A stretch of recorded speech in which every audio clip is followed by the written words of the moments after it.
हे श्री कृष्णा। राधे राधे गाएंगे,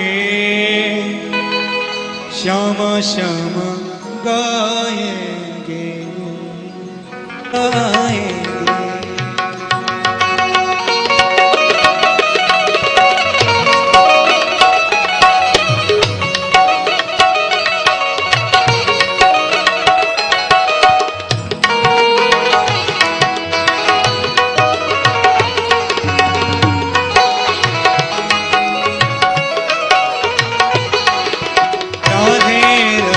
परम पूज्य गुरुदेव महामंडलेश्वर अनंत ऋषि स्वामी दयानंद वेद पाठी जी महाराज एवं परम पूज्य आचार्य श्री गणेश शास्त्री जी महाराज की पावन प्रेरणा से पुरुषोत्तम मास के इस दुर्लभ महीने में, जैसा कि कहा गया है कि पुरुषोत्तम मास में अधिक मास में की गई पूजा, निष्काम पूजा कई गुना फलदायी होती है।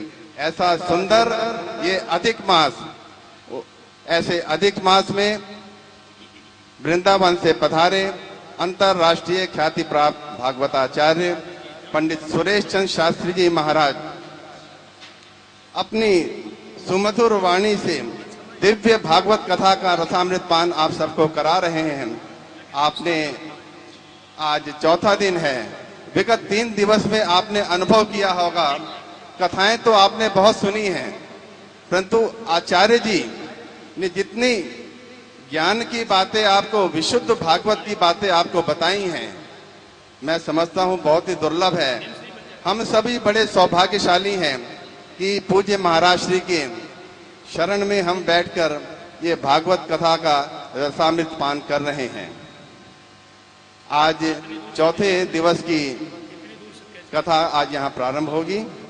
आज कथा के साथ ही आपको श्री राम जन्म का यहाँ पर लीला सुनने को मिलेगी और जो सबसे मुख्य आकर्षण, आज से यहाँ पर 3 दिन तक लगातार उत्सवों का माहौल रहेगा। आज कृष्ण जन्म की बहुत सुंदर लीला यहाँ आपको सुनने को और देखने को भी मिलेगी। नवनीरदाभात पीतांबरा तरुण बिंब फलाधरोष्ठात् पूर्णेन्दु सुंदर मुखादर बिंद नेत्रात् कृष्णात् परम किमपि तत्त्वमहं न जाने। भगवते बालकृष्णाय नमः। श्री व्यासनंदनाय नमः। श्रीमत् श्री प्राण पुरुषोत्तमाय नमः। पुष्पं पुष्पमालां समर्पयामि, नैवेद्यं निवेदयामि, द्रव्य दक्षिणां समर्पयामि, प्रार्थना पूर्वकं नमस्करोमि। श्री व्यास पूजनम प्रहलाद नारद पराशर पुंडरीक व्यासांबरीश सुकुशौनक भीष्म दाल्भ्यान् रुकुमांगदार्जुन वसिष्ठ विभीषणादीन् एतानहं परम भागवतान् नमामि। वाञ्छा कल्पतरुभ्यश्च कृपा सिन्धुभ्य एव च पतितानां पावनेभ्यो वैष्णवेभ्यो नमो नमः। श्री व्यास भगवान की जय। जय जय श्री राधे श्याम। आरती के लिए मैंने बुलाया था मांगलिक जी, श्रीमती बिमला जी, कैलाश जी, तिवारी जी, आ जाइए आप।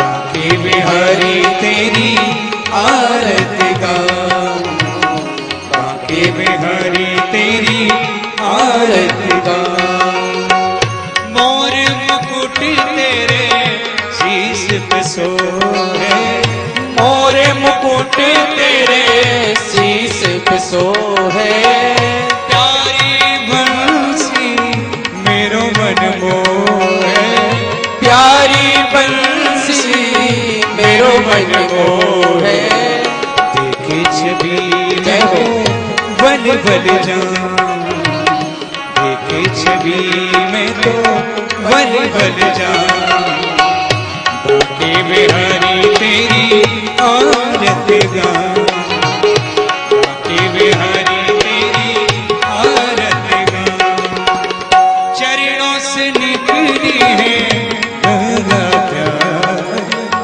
चरणों से निकली है गंगा प्यारी, जिसने सारी दुनिया तारी, जिसने सारी दुनिया तारी, उनके चरणों हरि बोल दर्शन पाऊं, उन चरणों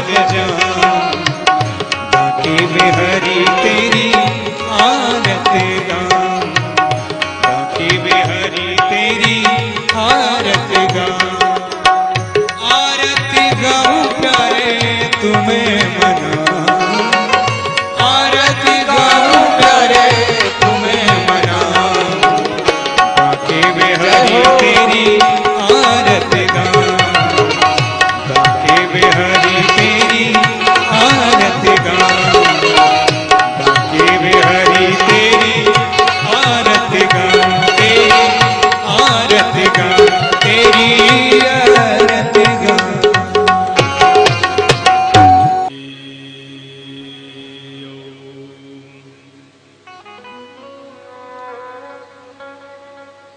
श्री गणेशाय नमः। श्री सरस्वत्यै नमः। श्री सद्गुरु चरण कमलेभ्यो नमो नमः।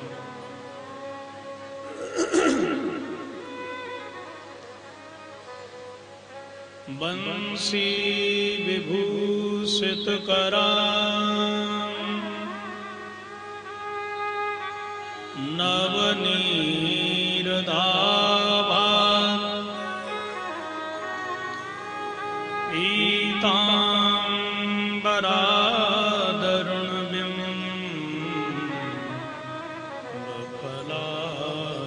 पीताम्बराधरुणबिम्बफलाधरोष्टा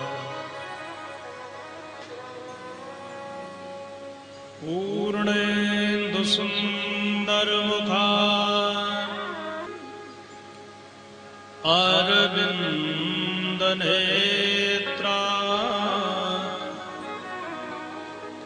कृष्णात् परं किमपि तत्त्वमहं न जाने।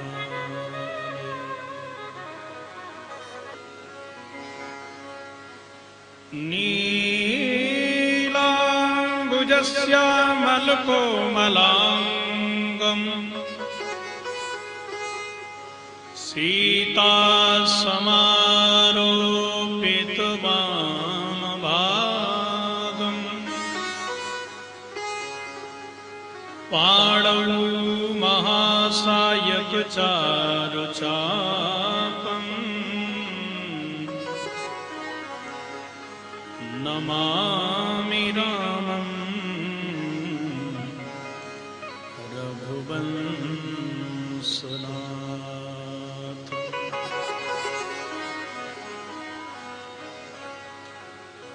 नमामि रामं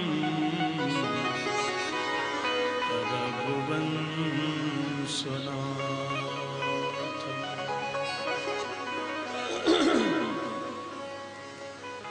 नारायणं नमस्कृत्य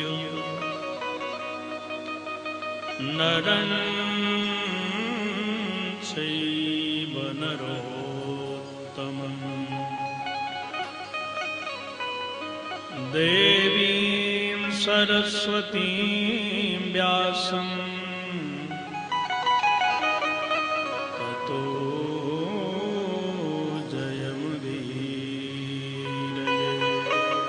भवानी शंकरौ वन्दे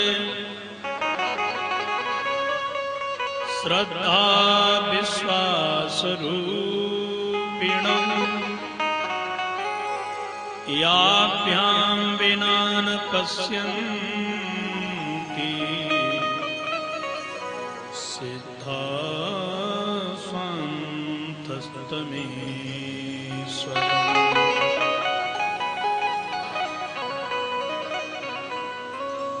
अखण्डमण्डलाकारं व्याप्तं येन चराचरं तत्पदं दर्शितं येन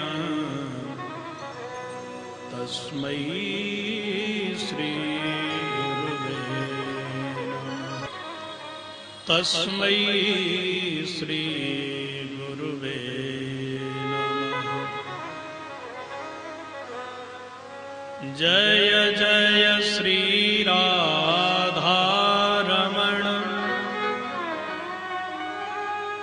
जय जय नवल किशोर,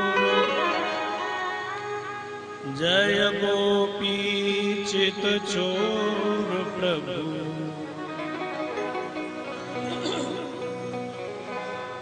जय जय माखन चोर।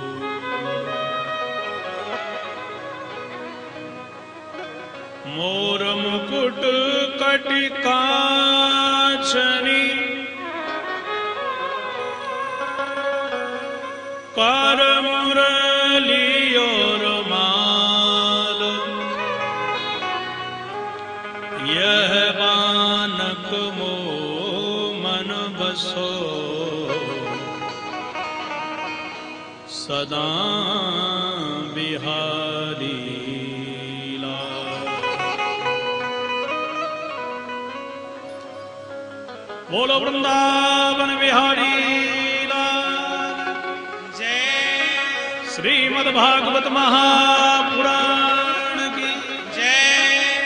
श्री ब्रह्मलीन स्वामी दयानंद वेद पाठी जी महाराज की जय। श्री ब्रह्मलीन गणेश शास्त्री जी महाराज की जय। जय जय श्री राधे। आइए सज्जनों, बड़े भाव के साथ में ठाकुर जी का स्मरण करें। मन एवं वाणी को पवित्र करने के बाद में भागवती चर्चा का श्रवण लाभ प्राप्त आप सब लोग करें। कारो कारो रे,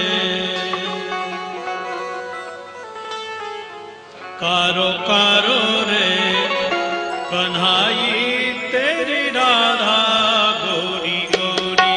कारो कारो रे कन्हाई तेरी राधा गोरी गोरी। कारो कारो रे कन्हाई तेरी राधा गोरी गोरी। कारो कारो रे कन्हाई तेरी राधा गोरी गोरी। तेरी राधा गोरी गोरी, तेरी राधा गोरी गोरी। तेरी राधा गोरी गोरी, तेरी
जाऊ भैया नंद को लाल कहावे है तू जसुदा थारी मैया नंद को लाल कहावे जसुदा थारी मैया सुन के बांसुरी बिहारी में तो आ गई दौड़ी दौड़ी पारो पारो रे कन्हई तेरी राधा गोरी गोरी कारो रे कन्हई तेरी राधा गोरी गोरी तेरी राधा गोरी गोरी तेरी रुक्मिणी गोरी गोरी राधा गोरी गोरी तेरी गोरी गोरी पारो पारो रे कन्हई तेरी राधा गोरी गोरी कारो रे कन्हई तेरी राधा गोरी गोरी तालियों की सेवा करते हुए श्री राधे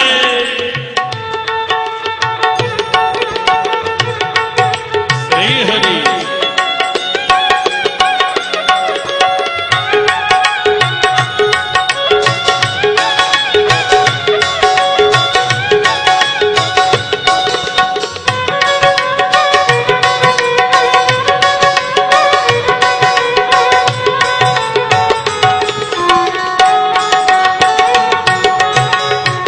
जय हो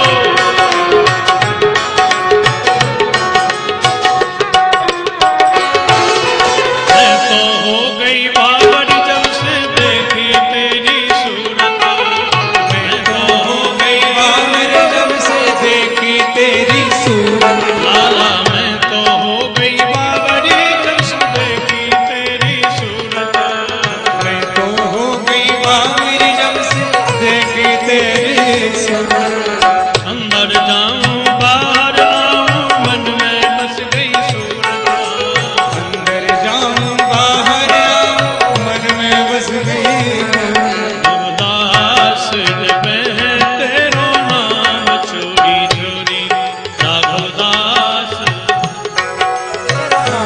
चोरी चोरी पारो पारो रे कन्हई तेरी राधा गोरी गोरी करो रे कन्हई तेरी राधा गोरी गोरी तेरी राधा गोरी गोरी तेरी राधा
जय।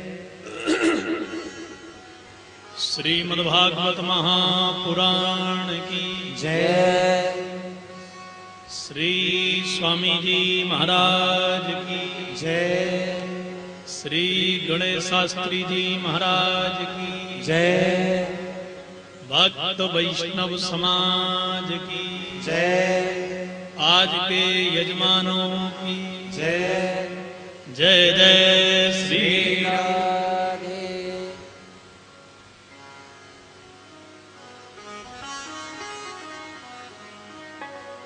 स्वागतेन विनन्द्याथ आदौ भगवतो बलि आवनिज्यार्चयामास मुक्त संगो मनोरमम्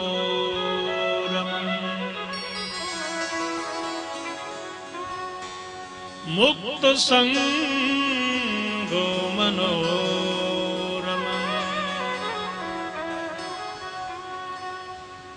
परम मंगल में परात्पर अखिलेश्वर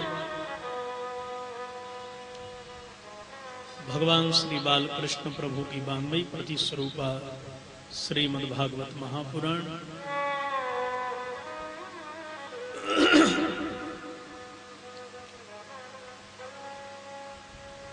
मेरे प्रिय श्रोता सज्जनों, भक्ति स्वरूपा माता एवं बहनों, आज हम सब पुरुषोत्तम मास की बेला में पूज्य ब्रह्मलीन स्वामी दयानंद वेद पाठी जी महाराज की भावमयी उपस्थिति में और ब्रह्मलीन गणेश शास्त्री जी महाराज की पुण्य स्मृति में सब लोग बैठे हैं और बैठ करके एक आत्मचिंतन और आत्म मंथन भी कर रहे हैं। कथा सुनते जाओ पर मंथन नहीं करो तो कथा से जैसे दही से मक्खन नहीं निकल जाएगा तो कैसे काम चलेगा साहब? दही मथने से मक्खन, मक्खन से घी निकलता है, उससे प्रकाश होता है। इसी प्रकार से कथा के द्वारा हम मंथन मनन करके चिंतन करके लक्ष्य को हासिल करें।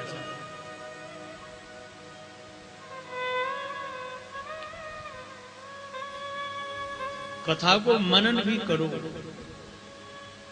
आप 10 शब्द से यदि 2 भी जीवन में उतारोगे तो आपके जीवन की कायाकल्प हो जाएगी।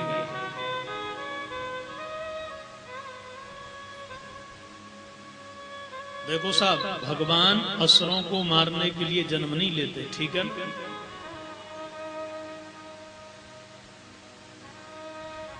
मर्त्यावतारस्त्वह्यमर्त शिक्षणम् रक्षो बधाइव न केवलम विभो। वह जगदनियंता जगदीश्वर केवल असुरों को मारने के लिए जन्म नहीं लेते हैं, अवतार नहीं लेते हैं। यदि असुरों को रावण, कंस और दुर्योधन को ही मारना था तो क्या वह परमात्मा वहां बैठे बैठे ये सब नहीं कर सकते? क्या कर सकते हैं? जिसकी भ्रकुटी मात्र से सृजन पालन प्रलय हो सकता है, वो दुर्योधन कंस को क्यों नहीं मार सकता साहब? मार सकता है, पर एक काम नहीं कर सकता। वह कौन सा? बोले मर्त्यावतारस तो ही मर्त शिक्षणम। और मनुष्य से अपने भक्तों से प्रेम नहीं कर सकते और उनके लिए शिक्षा प्रदान नहीं कर सकते। अपने भक्तों के लिए वह गीता प्रदान करके, अपने भक्तों के लिए वह भक्ति प्रदान करके, अपने भक्तों के लिए प्रेम का वह धन प्रदान करके पुनः लीला का संवरण करके ठाकुर जी चले जाते हैं। तो इसलिए साधु संग करके हमने साधुओं से जीना नहीं सीखा। तो साधु संग किस मतलब की साथ? बोलो, कोई मतलब की है क्या? अरे साहब, घर में कनेक्शन लेने के बाद भी यदि घर में तुम लाइट नहीं जलाते हो, टीवी नहीं देखते हो, तो लाइट किस मतलब की साहब? लाइट तो बल्ब जलाने के लिए, प्रकाश के लिए, एसी कूलर के लिए, टीवी देखने के लिए, कि नहीं? बोलो बोले नहीं जलाएंगे, क्यों? बिल आएगा। तो भले आदमी तो मीटर क्यों लगवाया भाई? इसको लगाने से फायदा क्या है? इसी प्रकार से मानव जीवन मिला है और हम सब साधक बन करके साधना कर रहे हैं। हम सब साधक बन करके, प्रेमी बन करके कथा सुन रहे हैं, पर कथा का लाभ ही नहीं लिया तो सुन क्यों रहा है भाई? सुनो, समझो। इसलिए भगवान एक नहीं अनेक रूपों में अवतार लेते हैं। बामन बन के आए थे ना कल तो ठाकुर जी नरसिंह भी बन के आए और श्री बामन जी भी बन के आए कि नहीं आए? आहा, चतुर्भुज भेष के दर्शन करके सब भक्तगण कृतार्थ हो गए, पर देखते देखते नन्हे से बालक बन गए और बोले मैया पिताजी को मत बताइयो यार रूप के विषय में, यह रूप तो केवल मैंने तो को ही दिखाया है। नन्हे बामन बन करके जैसे ही ठाकुर जी खड़े भये कि ब्रह्मा जी अपनी फौज लेकर के आए गए। बड़ी मनोहर स्थिति गाई गई। और देवता भी आए थे। ब्रह्मा जी जाने लगे देवताओं को लेके, तो देवताओं के गुरु जी भी साथ में आए, श्री बृहस्पति जी महाराज। तो कश्यप जी ने कहा कि आप रुक जाओ महाराज, आप न जाओ। क्यों? बोले मेरे लाला को जनेऊ संस्कार आप करवाते जाओ। ब्राह्मण के बालक का जनेऊ संस्कार जब सांगोपांग होता है तो यह द्विज बन जाता है। आप जनेऊ संस्कार करवाए दो। अब जैसे ही जनेऊ संस्कार हुआ, आपने देखा होगा उस ब्राह्मण बालक को भिक्षा मांगना पड़ती है, और जो कोई कुछ डालता है वही गुरु जी को ला करके वह बट बामन प्रदान कर दे। बामन जी महाराज ने जनेऊ संस्कार के बाद में देखा कि मैया अदिति ने एक कमंडलू प्रदान की नो, अन्नपूर्णा मैया ने बामे अन्न डाल दी नो, चंद्रमा ने ला करके छाता प्रदान की नो, श्री सूर्य नारायण भगवान ने तेज प्रदान कर दी नो, सब ऋषियों ने आकर के मेखला प्रदान करी, वो सब कुछ दान किया, पूजन किया, और जो मिला सब गुरु जी को ला करके दिया। गुरुदेव आप यह ग्रहण करिएगा। गुरु जी ने कहा बामन जी इस भिक्षा के द्वारा हमारी तृप्ति होने वाली ना है। अरे महाराज तो क्या चाहिए आपको? बोले 3 लोक की संपदा और उसमें भी इंद्र का सिंहासन प्रधान है। यदि गुरु जी की दक्षिणा देना चाहते हो जनेऊ संस्कार के उपरांत तो यह हमारी दक्षिणा है, बोलो दोगे या नहीं? चेला जी बोले गुरु जी ये क्या कह रहे हैं? अरे पहले ही बता देते कि जनेऊ करवाने की दक्षिणा हम ले लेंगे तो हमारी सामर्थ्य होती, आपको निमंत्रण देते, नहीं कहा और आचार्य को खोज लेते। बोलो राधे राधे।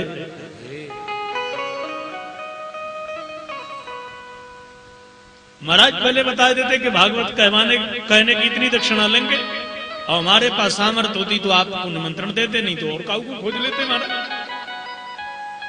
गुरु जी बोले पहले ये बताओ दोगे या नहीं? सीधा सीधा उत्तर दो, घुमा मत। बोले नाथ मैं कहां से दूं? हम तो लंगोटी लगाए हुए बाल ब्रह्मचारी वही भिक्षा मांग रहे हैं, देखो हाथ में कमंडलू लीने। गुरु जी बोले हम जानते हैं तुम हो कौन, तुम तो धनियों के भी धन हो, धनाढ्यों के भी धनाढ्य हो, तुम परम धन हो, क्या प्रदान नहीं कर सकते हो? देखो नाथ अब तुम हमको पागल मत बनाओ, देना चाहते हो तो आप सीधे बलि के यहाँ जाओ। बलि 3 लोक का राजा है, इंद्र का सिंहासन भाई के पास में रखो गयो है, आप वह सिंहासन मांग लीजिए दक्षिणा के रूप में। बलि खूब ब्राह्मण को साधुओं को दान दे रहे हो, उन्हीं से जाके मांग लो।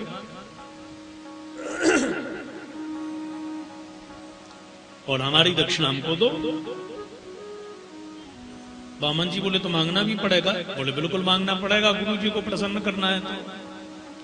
आप बामन जी चक्कर में पड़ गए और प्रातः कालीन की बेला में हाथ में कमंडलू लेकर के बलि के यज्ञ स्थली में जाकर के पहुंच गए। पर बलि ने सज्जनों जब वह प्रकाश देखा, वाह शुक्राचार्य जी पूजन करवा रहे थे। भृगु संज्ञ के जितने ब्राह्मण थे महाराज, वो भृगु जी भी वहां बैठे हुए थे। बलि बोला, गुरु जी, हाँ चेला जी, लगता है कि मेरी यज्ञ में सूर्य नारायण भगवान आ रहे हैं। और महाराज मैं तो ये कहूं कि सूर्य यदि ना आए तो तेज बबू धारण करके तो आ ही रहे हो। हाथ जोड़ करके दरवाजे पर खड़ो है गयो। गुरु जी बोले, बैठ बैठ क्या कर रहा? बोले, गुरु जी लगता है कि आज जीवन धन्य हो रहा है। हाँ जब वह बलि ने जगदाधार जगद नियंता जगदीश्वर के लिए निहारा, तब तो मन साहब घोड़े की तरह चिपक गया। ये तो कमल नयन है साहब, अष्टंगों की उपाधि कमल से ही दी गई है। ऐसा चित्त चिपक गया। हाथ जोड़ करके बोली बोला, आओ महाराज आओ। बोले, स्वागते नाभिनन्द्याथ पादौ भगवतो बलि अवनिज्यार्चयामास मुक्त संगो मनोरम। वाह महाराज वाह, आओ पधारो, आपको स्वागत है। आपने मेरी गस्थली में आकर के मेरे जीवन को धन्य कर दीनो महाराज। आपके चरणन में कोटि कोटि प्रणाम करूं। और जैसे ही प्रणाम करके चरणन पे हाथ रखो, आहा, पत्नी हो तो विंध्यावली जैसी साहब। जल की धारा अपने लोटा से बहा दी। बलि पखार रहा है चरणों को। देखो ऐसा सौभाग्य काऊ को हो क्या? केवल भगवान के 4 लोगों ने चरण पखारे साहब। या तो सबरी ने आंसुओं के द्वारा श्री राम जी के, या श्री जनकराज जी ने बेटी जानकी का कन्यादान करने के बाद हाथ रख पाए, वो भी पखार रहे। और या चरण पखारे साहब मल्ला कीवट ने 8 जन्म तक उपासना करता रहा, तब जाकर के चरणों पे हाथ रख पाया। और या चरण पखारे इस बलि ने जीवन धन्य हो गया। और चरण पखारने के बाद मैं बोला, वाह महाराज वाह, आज तो मेरा जीवन धन्य हुआ। और मैं तो ऊपर देख रहा हूं महाराज, आपसे कहा छुपा हूं, जितने मेरे पितर हैं ये सब तर गए। अद्यना पितरस्तृप्ता अद्य नः पावितम कुलम। आज तो मेरा पूरा का पूरा कुल पवित्र हो गया। और कुल ही नहीं पवित्र हुआ महाराज, जितने मेरे पितर ये मृत थे ना, अधोगति को चले गए थे नरक में, जहां भी गए हो महाराज, मैं सत्य कह रहा हूं कि यह सब मेरे पितर आज वैकुंठगामी बन गए। आपने मेरे जीवन को धन्य कर दिया महाराज। आपके चरण कमल मेरे यहां पड़ गए तो मेरी तो महाराज पूरी की पूरी दुनिया ही बदल गई। एक बात कहूं, बलि कह रहा है। वामन जी बोले, कहो। अब महाराज ब्राह्मण के चरण पखारो, बिटिया के ब्याह के समय चरण पखारो तो कुछ दियो जाए। ब्राह्मण के, साधु के, बेटी के, दामाद के चरण पखारने के बाद कुछ दियो न जाए तो दरिद्रता आ जाए। आपको जो अच्छा लगे महाराज, जो आपकी इच्छा हो सो मांग लो। वामन जी बोले, ये क्या कह रहा है भाई? अब भाई तो आने की देरी ना भाई, न तो ये कही के भोजन कर लो अथवा नाश्ता कर लो, या महाराज दूध पी लो, कह रहा मांग लो। इसका मतलब कहीं भेद तो नहीं खुल गया, ये पहचान तो नहीं गया?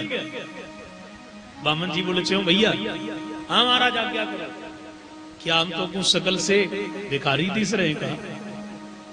बलि बोला, ना महाराज आप तो धनाढ्यों के धनाढ्य, आपके माथे पर तेज सूर्य के समान चमक रहा है, दमक रहा है, तो आप तो महाराज धनाढ्यों के धनाढ्य। महाराज वो तो यह नियम है कि चरण पखारने के बाद दक्षिणा दी जावे। आपकी जो इच्छा हो वह मांगिए। क्या चाहिए आपके तक? वामन जी बोले, हम मांगना जानते ही नहीं भाई। अच्छा ये बात है, आपने मांगना सीखो ना है। महाराज मैं सिखाए दो।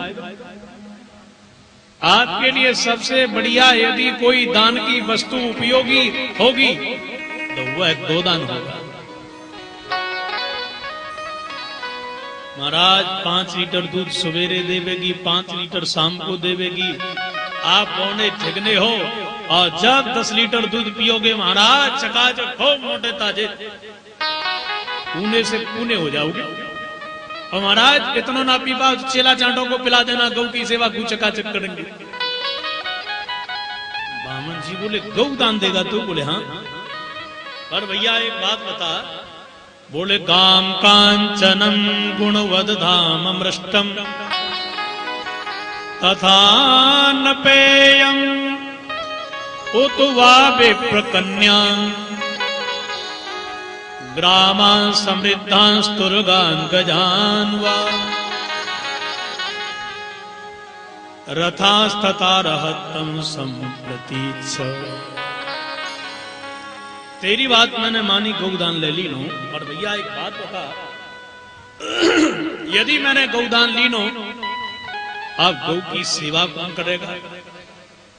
अच्छा महाराज ये चिंता है आपके ताई, एक ब्राह्मण के साथ में, एक ब्राह्मण की छोरी के साथ में आपको ब्याह करवा दूंगा, आपकी सेवा और गौ की सेवा।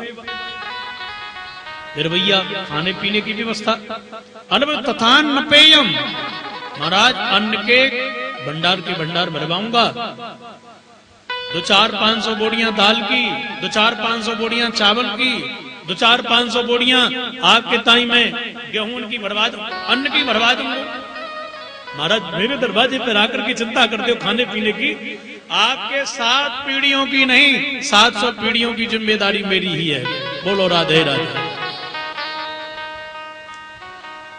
बामन जी बोले अच्छा इतना तू करेगा? बड़ भैया हमारो ब्याह जब है जावेगो तो रहने के लिए हम कहीं भी जाकर के बैठ जाएं, किसी के दरवाजे पर मंदिर में पहुंच जाएं, कोई भगावेगो थोड़ी। अकेले राम जी तो कहीं भी जाकर के आसन डाल लेंगे, और जब पत्नी घरवाली होगी तो कोई स्थान नहीं देगा, फिर रहने की व्यवस्था कैसे होगी भैया? अरे बोले ग्रामान समृद्धान तुर्गान गजानवा, कैसी बातें कर रहे हो ब्रह्मचारी जी? आपके लिए गांव के गांव बनवाऊंगा खूब। आप रहने की चिंता मत करो, आप अपने चेले चांटों को रखो, आपका राज्य होगा कुछ गांवों के ऊपर। आपके लिए हाथी दूंगा, घोड़ा दूंगा, रथ दूंगा, आप जैसे सैर करना चाहो। अकेले जाओ तो घोड़े पे जाओ, और 1-2 जाओ तो हाथी पे जाओ, और ज्यादा परिवार के साथ जाओ तो रथों को लेकर के जाओ।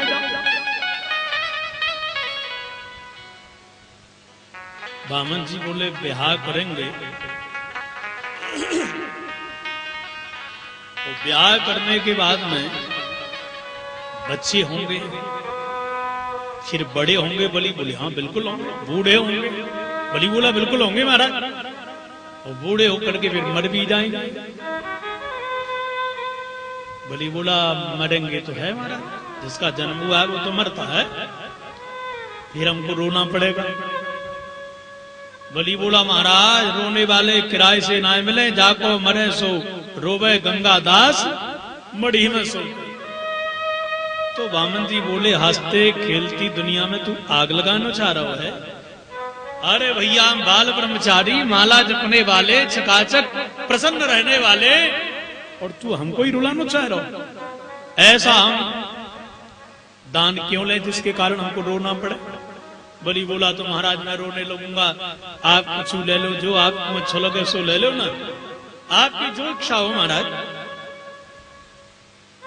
अब श्रद्धा देख करके बामन जी बोले भाई एक बात मानना पड़ेगी, तेरे कुल में बड़े बड़े दानी हुए हैं, और कथा प्रहलाद से लेकर के हिरण्यकश्यप, वो हिरण्यकश्यप से लेकर के वो आपके विरोचन तक प्रसंग सुनाए।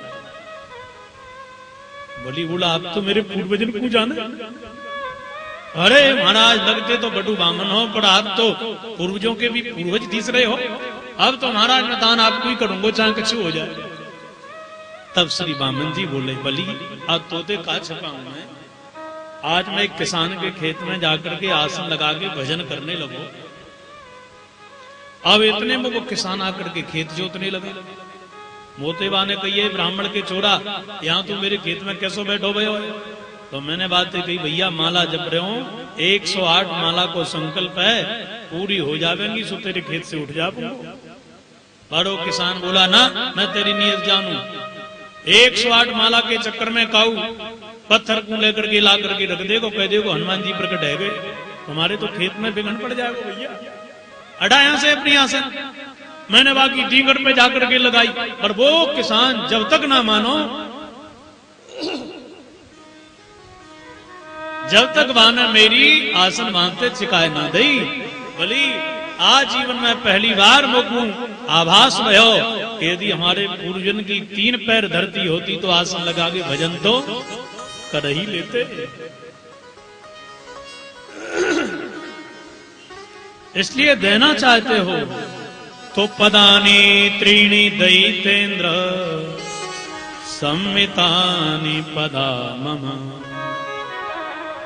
देना ही चाहते हो तो मेरे पैरों से नाप करके 3 पैर धरती आप मुझे प्रदान कर दीजिए, और कुछ नहीं चाहिए। बलि बोला राम राम राम राम, ये दान मांग रहे हो महाराज? अरे आप 300 बीघा मांगते, 3 लाख बीघा मांगते, 3 करोड़ बीघा मांगते, आप कैसी बातें कर रहे हो महाराज? मेरे यहाँ काय की कमी? बामन जी धीरे से बोले, देख भाई, पहले तू 3 पैर धरती देख के देख ले, बाद में तू भी रहेगा, हम भी रहेंगे, घोंटते खाते रहेंगे, कोई वहां में बड़ी बात थोड़ी है। अच्छा महाराज जी नहीं, बामन जी बोले ना, देख भैया, हम ब्राह्मणन को लिखतम पढ़तम संतन को संकल्प हुई। अब मान लो तूने हमको धरती दी नहीं, बाप ने हमने बनवाए दी बढ़िया, कोई देवता की मूर्ति पधरवाए दी, चौतरा बनायो, कछु हमने कीनो, और तेरे बच्चे नाती पोता आए गए, उनने दावा ठोक दिया कि ये तो हमारे पूर्वजन की धरती है, ये चबूतरा हटाओ यहां से, तुम्हारी तो सिर्फ 10 तली मिट जाएगी भैया। इसलिए देना ही चाहते हो तो हमारे पैरों से नाम करके 3 पैर धरती देने के बाद संकल्प करो भैया, ये हमारो स्टाम्प पत्र है। जब तक हमारी लिखतम पढ़तम पक्की ना हो जाएगी तब तक हम सत्य मानने वाले नहीं हैं। जो संकल्प की चर्चा गुरु जी ने सुनी सोई शुक्राचार्य जी अचंभे में पड़ गए। अरे ये क्या? यह को मतलब यह है कि यह ब्राह्मण नहीं कोई और है। और गुरु जी ने ध्यान किया, जो गुरु जी ने ध्यान किया कि सारी तस्वीर सामने आ गई साहब। बोले एस बैरोचने साक्षात भगवान विष्णुरव्ययः कश्यपादिते जातो देवानां कार्यसाधक। आहा, गुरु जी बोले सुनो, ए चला इधर आओ। बोली बोली कौन आप, क्या बात? बोले आप जानते हो कोई ब्राह्मण नहीं है जो दक्षिणा मांग रहा हो। तो कौन है गुरु जी? शुक्राचार्य जी बोले बलि नम्रे का चलिया, या को नाम है विष्णु, ये अव्यय है, देवताओं के कार्य को साधने के ताई देव यह अदिति और कश्यप के यहाँ बेटा बन के आयो है। भूल करके भी 1 पैर मत दीजो, 3 में तो सब मोहित तो तीसरा हो है, 3 तिगाड़ा काम बिगाड़ा। अरे गुरु जी ऐसी दृष्टि काहे को लगाए हो, कैसी बातें कर रहे हो?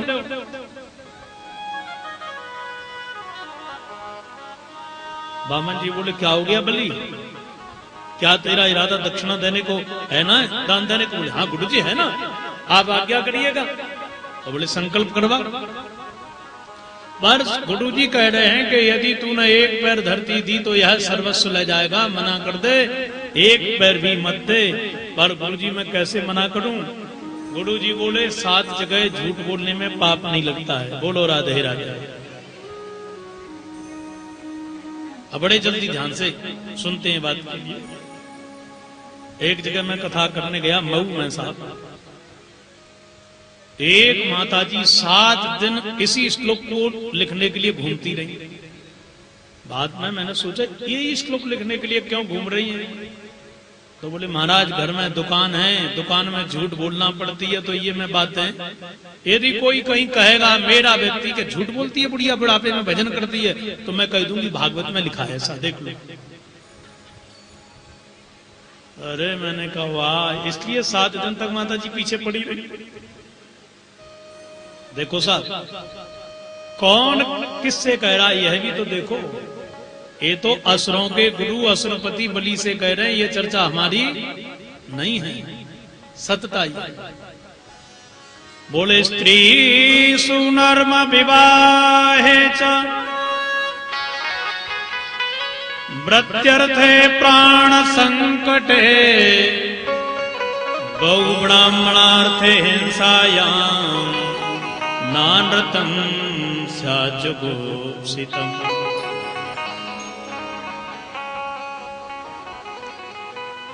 देख बलि, गुरु जी कह रहे हैं तूने कहा कि मैं 3 पैर धरती दूंगा, पर 7 जगह झूठ बोलने में पाप ना लगे, मना कर दे, नहीं दे पाऊंगा महाराज। स्त्री सु घरवाली ने कहा देखो कहां जा रहे हो? बोले आज तो मैं वस्त्रों के बाजार में जा रहा हूं। अच्छा वहां जा रहे हो तो एक 10,000 रुपए की बढ़िया साड़ी लेकर के आइयो, और आपने यदि कह दिया नहीं लेकर के आऊंगा तो पत्नी रूठ जाएगी, शाम को आइयो फिर बढ़िया ताती गर्म रोटी खिलाऊंगा, फिर 5 बजे चाय ले लीजिए आकर के। तो साहब लक्ष्मी को अप्रसन्न करके जाओगे तो बाजार से भी खाली हाथ चले आओगे। बोलो राधे राधे। इसलिए अरे 10,000 की क्यों लेकर के आऊंगा, अरे बढ़िया सी साड़ी 20,000 की मिलेगी तो भी लेकर के आऊंगा, बढ़िया लेकर के आऊंगा। माताएं तो साहब बड़ी दयालु होती हैं, शाम को आकर के कह दो बड़ा परेशान हो गया बाजार में, दिमाग खराब हो गया, थक गया था, तब तक दुकान बंद हो गई। अब विचार करो क्या देवियां बुरा मानेंगी? क्या नहीं मानेंगी साहब। ये जीवन साहब परोपकारमय है, धान का पौधा है ना, ये बोया कहीं जाता है, कटता कहीं दूसरी जगह है। इसलिए मातृशक्ति जैसी दयालु शायद कोई हो साहब। बेटी है तो पिता के लिए कर रही है। रात्रि की बेला में बुखार चढ़ा है, पिताजी आकर के कहें बिटिया पानी लाना, तो वो तुरंत आई पिताजी। और बेटा से कह के देख लो, पिताजी दिन भर कुछ नहीं करते हो, घूम घाम के आ गए, अपने हाथों से पानी ना पी सकते क्या? पानी ना पी सकोगा? ये बेटा किया हुआ साहब। पिता ने जिसके हाथ में कन्यादान किया उसी के लिए करवा चौथ जैसा व्रत कर रही है। पति के लिए जी रही है। बेटा हो गया तो गीले में स्वयं सो जाती है, पर सूखे में सो रही है। संतान साधन जैसा व्रत भी कर रही है। तो जीवन पिता के लिए, माता के लिए, जीवन अपने पति के लिए, जीवन पुत्रों के लिए परोपकारमय जीवन है साहब। बोलो प्रेम से जय श्री कृष्ण। पीछे वाले भी बोलियो ठीक है ना? जय श्री कृष्ण। जय श्री कृष्ण। इसलिए स्त्री सु नर्म माने हास्य प्रयास में भी कभी कभी झूठ बोली जाए, और विवाह प्रसंग में झूठ बोलने में पाप नहीं लगता है। पर ऐसा मत करो कि जमीन आसमान का अंतर हो, किसी की बिटिया 19 है बेटा 20 है, अथवा बेटा 19 है बिटिया 20 है, बहुत बढ़िया कुल है, आप अपनी कन्या का संबंध जोड़ दीजिएगा। तो किसी की हरी भरी बेल क्यों काट रहे हो भैया? पर ऐसा ना हो कि किसी को घरेलू कन्या चाहिए और आप लोग मुझसे कोई पूछे, हाँ बहुत बढ़िया साहब घर के काम बिटिया कर लेती है साहब, योग है चतुर है, और बिटिया को नहीं आता ABCD घर का काम, तो ये पाप लग जाएगा साहब। थोड़ी बहुत झूठ तो चलेगी, पर किसी के जीवन को अंधकार में डालना ऐसा न करिएगा। एक श्रीमान जी को घरेलू कन्या चाहिए थी सेठ जी को, पर बीच के दलालों ने गड़बड़ करवा दिया। और भगवान की कृपा, जैसे ही संबंध हुआ, बालक की नौकरी लग गई, विवाहित होकर के दाम्पत्य जीवन में वो नौकरी पे दोनों चले गए। पति ने कहा भोजन तो बना लेती हो? बोले हाँ इसकी तो मैं स्पेशलिस्ट हूं भाई, क्यों चिंता करते हो? अच्छा बोले कोई बात नहीं। पर वो बनाना कुछ नहीं जानती थी। ऐसा पति को मोड़ा कि देखो दो प्राणी हैं, बर्तन लाओ, गैस चूल्हा सिलेंडर लाओ, मसाले ये वो खटरा, अरे दोनों जाकर के दोनों समय बगल में ही होटल है वहीं भोजन कराया करेंगे ना। पति ने कहा ये बात तूने सही कही, बहुत बढ़िया है।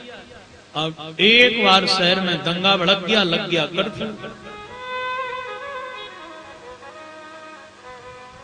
कर्फ्यू लगने के बाद में भोजन तो घर पे ही बनेगा। तो पति ने कहा कि तुम भोजन बना लो। अब देवी ने सोचा कि मैंने तो भोजन बनाते हुए ही नहीं देखा कभी, अब क्या करूं। याद आ गई मैया ने मेरे सूटकेस में भोजन बनाने की एक पुस्तक डाल दी थी, उसी को निकाल दी और उसको निकाल करके घर में पड़ी थी घिया लौकी। उसमें लिखा था पहले इसको छील लो, तो छील लिया। फिर लिखा है इसको काट लो, अमनिया कर लो, अमनिया कर लिया।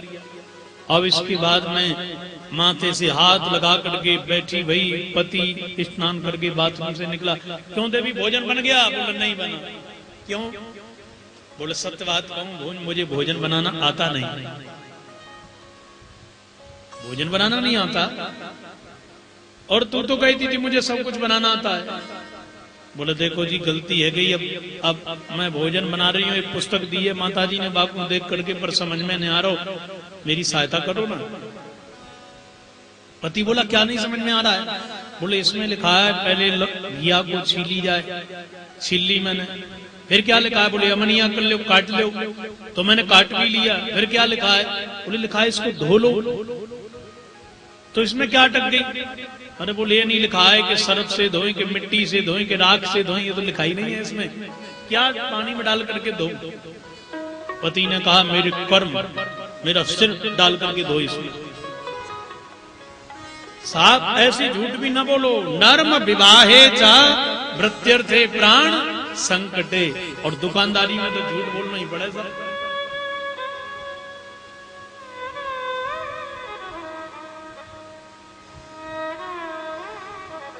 गौ ब्राह्मण की रक्षा के लिए झूठ बोलो। आपने कथा सुनी ना, सदन कसाई था एक, सदन कसाई, इसके दोनों हाथ काट लिए गए थे झूठे कलंक के कारण, ऐसा भक्तमाल में लिखा हुआ। और पूर्व जन्म में इसलिए क्योंकि कसाईयों ने सदन से पूछा क्या यहां से गौ निकली। अब इसने सुना था कि गौ के लिए बताना नहीं चाहिए, कसाई पूछे तो गौ रक्षा के लिए झूठ बोलना कोई पाप नहीं है, इसलिए मुंह से बिल्कुल नहीं बोलूंगा, क्योंकि यदि कहता हूं कि निकली है तो गौ हत्या होगी, और यदि कहता हूं कि नहीं निकली है तो झूठ कहलाएगी, इसलिए हाथ उठा दिए। बिल्कुल ऐसे चली गई, गौ उधर से गई थी। फलस्वरूप परिणाम यह हुआ कि जब दूसरा जन्म हुआ तो सदन के झूठे कलंक के कारण दोनों हाथ काट लिए गए थे। तौल तो सकता नहीं था, पर भक्त था साहब। इसलिए भगवान शालिग्राम स्वयं मांस तुलवाने के लिए जितना वजन वह देना चाहता था, उतने बड़े ही वो आकार वाले ठाकुर जी बन जाते थे। ब्राह्मण के द्वारा अपराध हो गया, वो वेद पाठी है, संध्या करता है, चरित्रवान है, और अपराधी के गवाही आप बन गए। अब आपकी गवाही से उसकी यदि सजा हुई तो जेल में बड़े बड़े आतंकवादी मिलेंगे, उपद्रवी मिलेंगे, उस ब्राह्मण की संध्या छूटेगी, वेद पाठ छूटेगा, अपराधियों से मिलेगा, और एक अपराधी बन के वो वहां से निकलेगा। इसलिए तुम्हारी झूठ उसको रास्ता दिखा सकती है। भाई अब किया सो किया, आगिंदा ऐसा मत करना। इसलिए 7 जगह झूठ बोलने में कोई पाप नहीं लगता।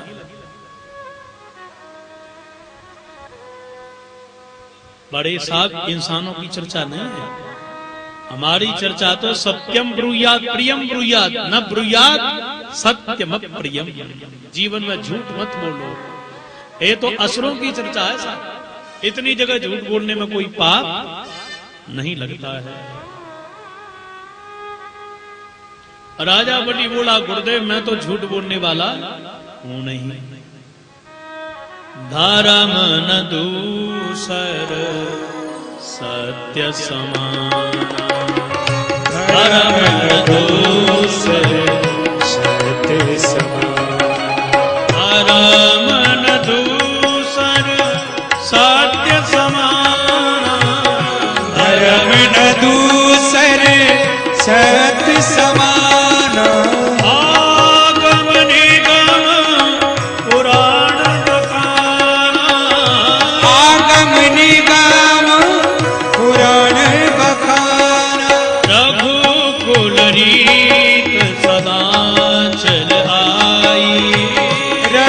बोली रीत सदा चले आई।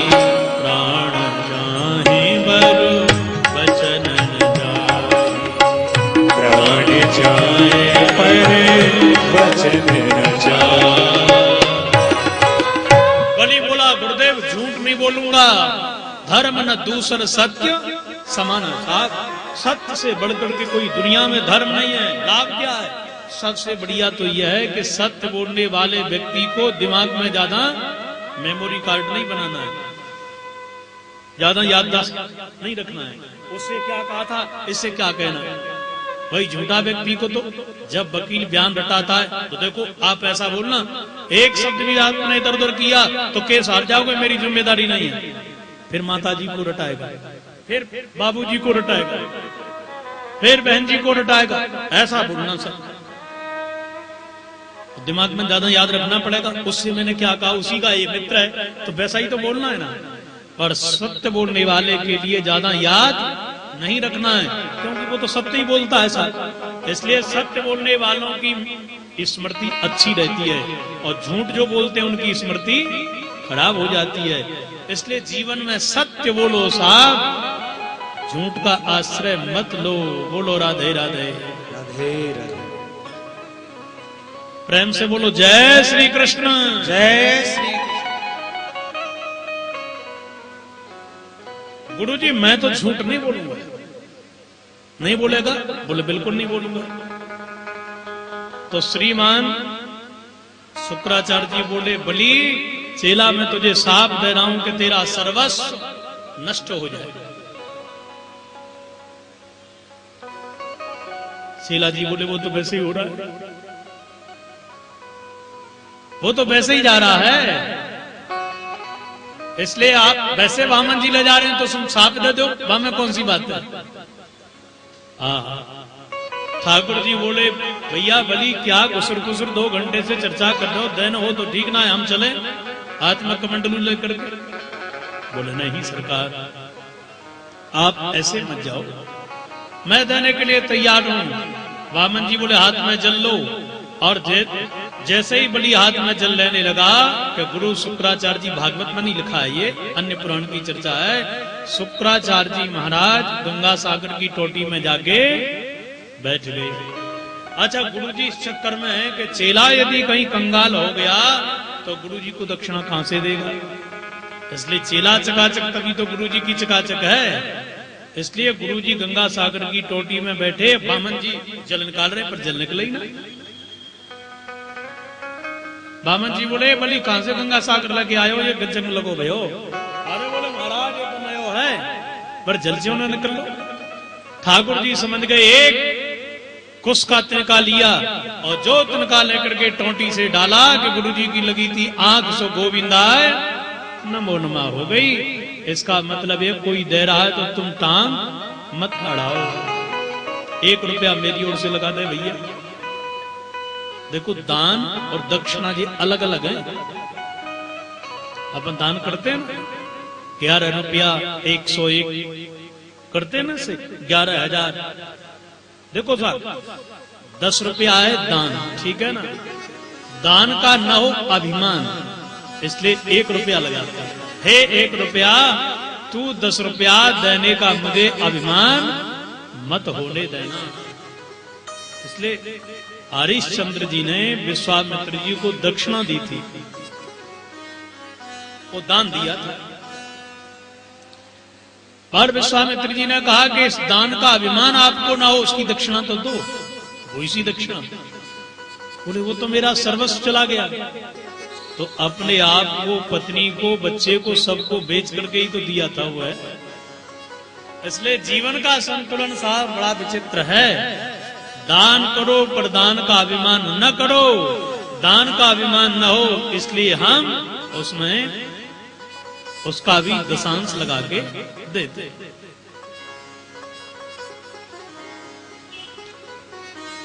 गुरु जी की जब आंख फूटी तो भगवान कह रहे हैं कि दुनिया को द्वैत भाव से मत देखो, अद्वैत भाव से देखो। एक बहू सेवा करती है, एक नहीं करती है, तो माता जी एक को तो आशीर्वाद देती हैं, दूसरे से गाली सुनाती, न जाने कहां से चुड़ैल आएगी हमारे घर में। ये ज्यादा दिन से आई है, 22 दिन से अशांति फैली है। तो नहीं, ये गलत कर रहे हो भाई। तू सेवा नहीं कर रही है तो तेरी सेवा भी नहीं होगी। जैसा करोगे वैसा भरोगे, जैसा कर्म करेगा वैसा फल देगा भगवान। ये है गीता का ज्ञान, याद रखो साहब।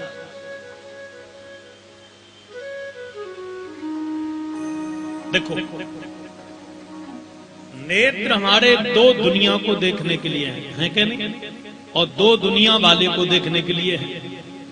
बाबा तुलसी जी ने कहा है ना, मरमी सज्जन सुमति उदार, मरमी सज्जन सुमति उदार, ज्ञान विराग नयन दुर्गारी, ज्ञान विराग नयन दुर्गा।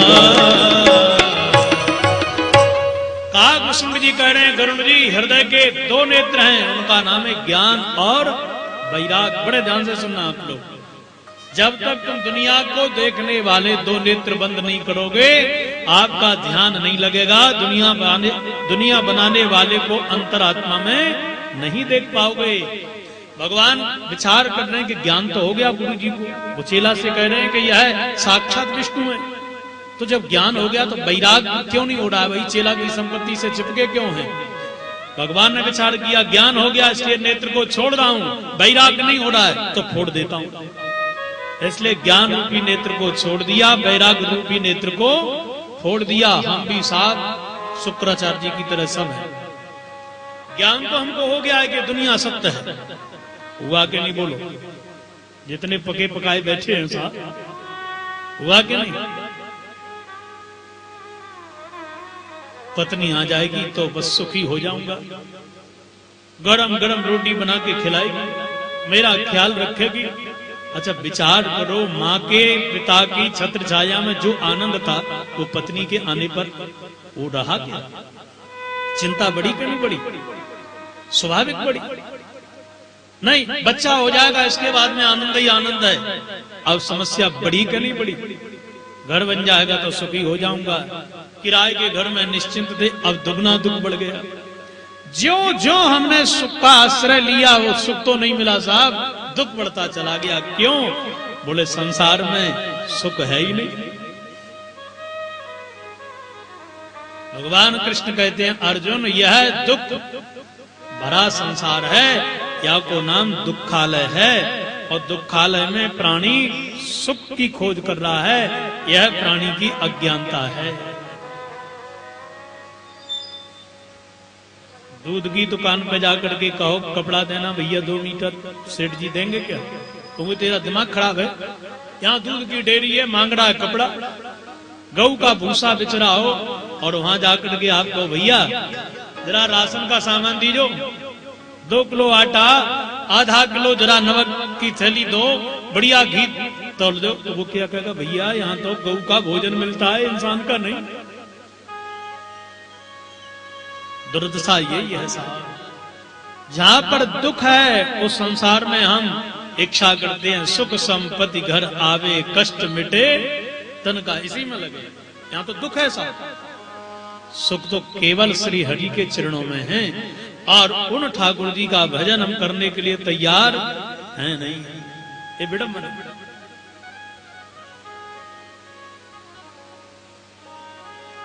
इसलिए भगवान ने नेत्र फोड़ा वैराग्य का।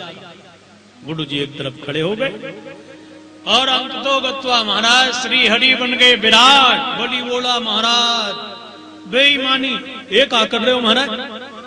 बामन जी बोले हैं तो हम वही ना, कोई धीरे धीरे बढ़ता है ठिकना रहता है, कोई लंबा चौड़ा बड़े जल्दी हो जाता है। तो भैया यहाँ में तो हमारा दोष है नहीं, तेरे सामने खड़े जल्दी बढ़ गए, हमारा का दोष है यहाँ? अरे महाराज मैं समझ गया आप छलिया विष्णु हैं, और छलिया है यह विष्णु दैत्य सब देख निशाने। बलि ने कहा खामोश, कोई बोलना मत, क्योंकि मेरी प्रतिज्ञा है, मेरी इनसे वचनबद्ध यह प्रतिज्ञा है कि मैं जो मांगेंगे वह दूंगा, इसलिए इनको नापने दीजिए। एक चरण महाराज आगे बढ़ाया, भू भुव स्वः महाजन तप सत्यम, सातों लोग ऊपर के नाप लिए। ब्रह्मा जी ने चरण कमल को पहचान लीनो और चरण कमल को धोकर के कमंडलू में सुरक्षित रख लीनो। सज्जनों, यही गंगा मैया प्रकट होंगी यहां से।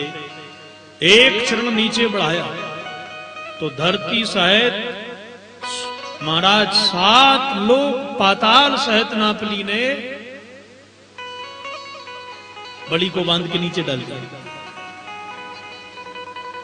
वामन जी बोले, कहो आपने 3 पैर धरती का संकल्प किया है ना, अब क्या होगा?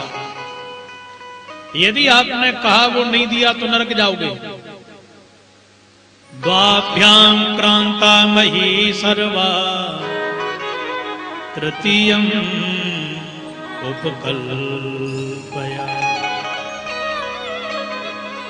मैंने केवल 2 पैरों में संपूर्ण आपकी संपदा को नाप ली नहीं, आप तीसरी नहीं दोगे तो नरक जाओगे। बोलो, नरक जाओगे कि पूर्ति करोगे? सात बलि को बांध करके ठाकुर जी ने डाल दिया। आंसू गिरने लगे। बलि बोला, मुझे बांध करके डाल दिया, इसका कोई कष्ट नहीं है नाथ मुझे।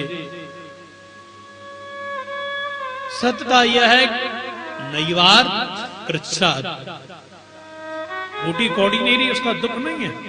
बांध के डाल दिया, दुख नहीं है। मेरी कहीं इस जगत में भर्त्सना न हो, निंदा न हो, इसका मुझे डर है। महाराज एक बात बताओ, दाता बड़ा है कि दान? धनवान बड़ा है या धन बड़ा है? ठाकुर जी बोले, लो धन तो जड़ है, धनवान भाई चैतन्य को कमाने वाला है, तो मालिक तो धनवान है। अरे दान बड़ा नहीं है, दाता बड़ा होता है।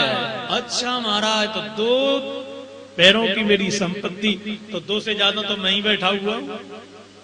इसलिए आप एक काम करिए, करो मृतम तत्र भवेत प्रलंबनम पदम तृतीयम गुरुशिष्टनिजम। आप तीसरा पैर मेरे माथे पर रख दीजिए। कहने का मतलब यह है कि मैं अपने आप को आपके हवाले करता हूं। सज्जनों, इसको कहते हैं समर्पण भक्ति।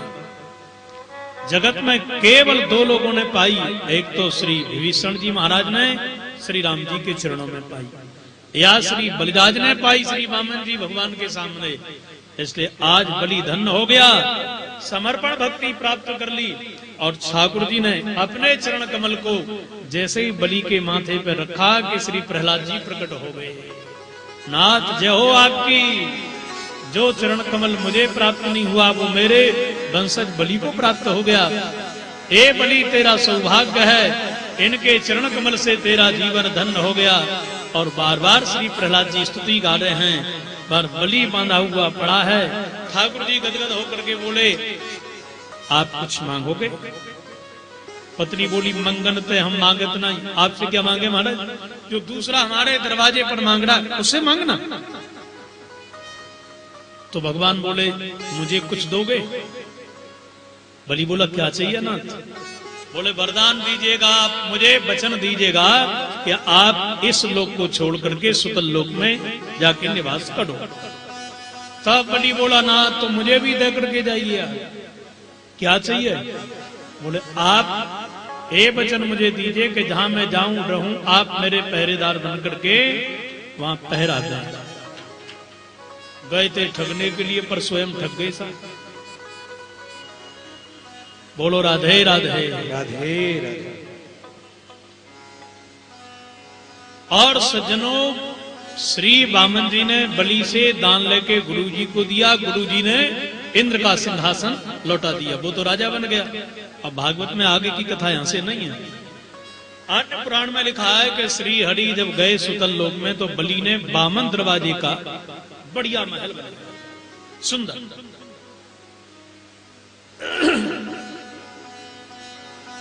13 दरवाजे पूरब को, 13 पश्चिम को, 13 उत्तर, 13 दक्षिण को। और बलि बोला, सुनो साहब, आप हर दरवाजे पर मुझे नजर आना, मैं किसी समय कहीं से भी निकलूंगा।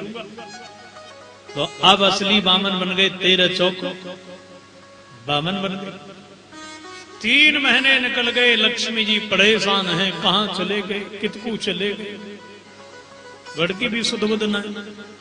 अब श्री हरि गुण गाते हुए श्री नारद जी निकल पड़े। लक्ष्मी मैया बोली, नारद बाबा, अरे नारद बाबा सुनियो, अरे बाबा सुनियो।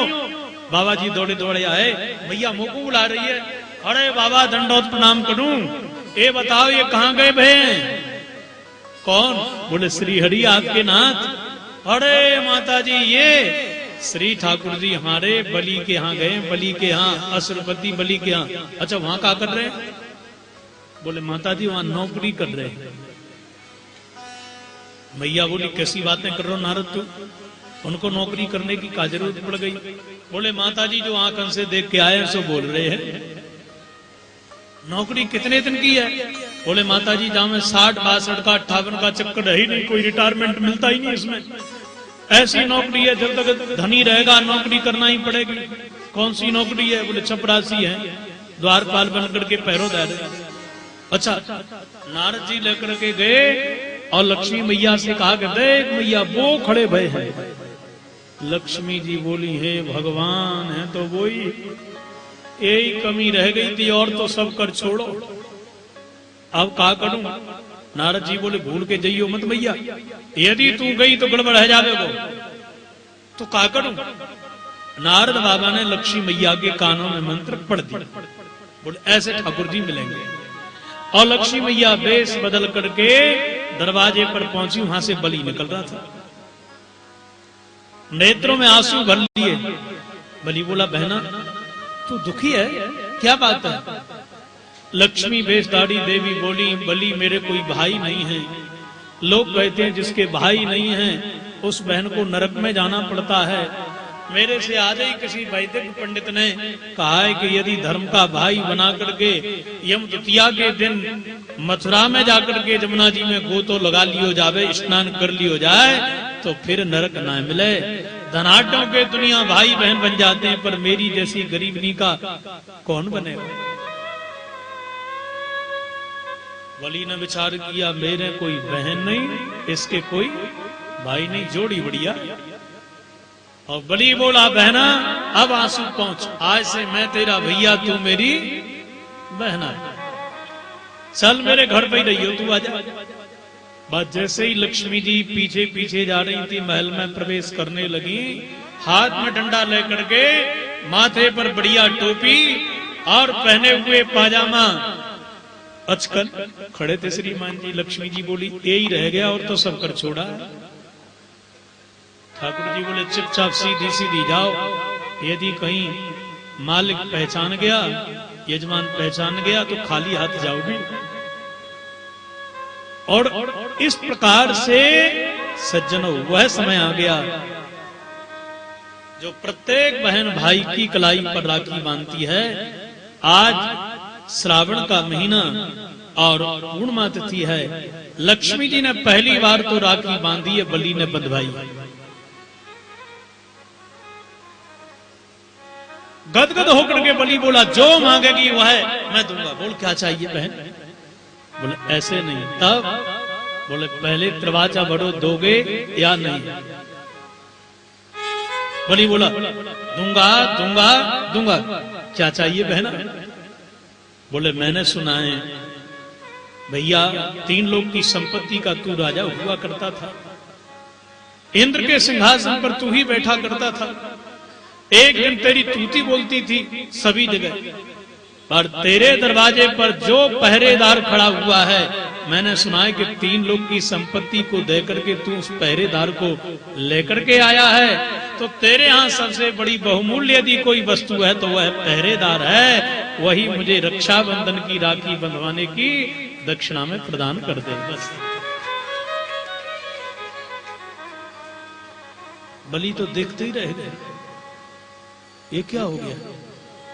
ये रहस्य तो मैं जानता हूं केवल, और कोई जानता ही नहीं। इसका मतलब ये मेरा कोई गुरु है। बलि बोला देवी पहले बता तू है कौन? तब लक्ष्मी जी अपनी वेश में आकर के सामने खड़ी हो गई।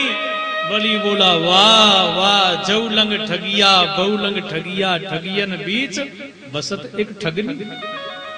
वाह बहना मैं जानता था कि मैंने श्री हरि को ठगा, ये जानते थे कि मैंने 6 लाख को ठगा, पर तू भी ठगनी निकली।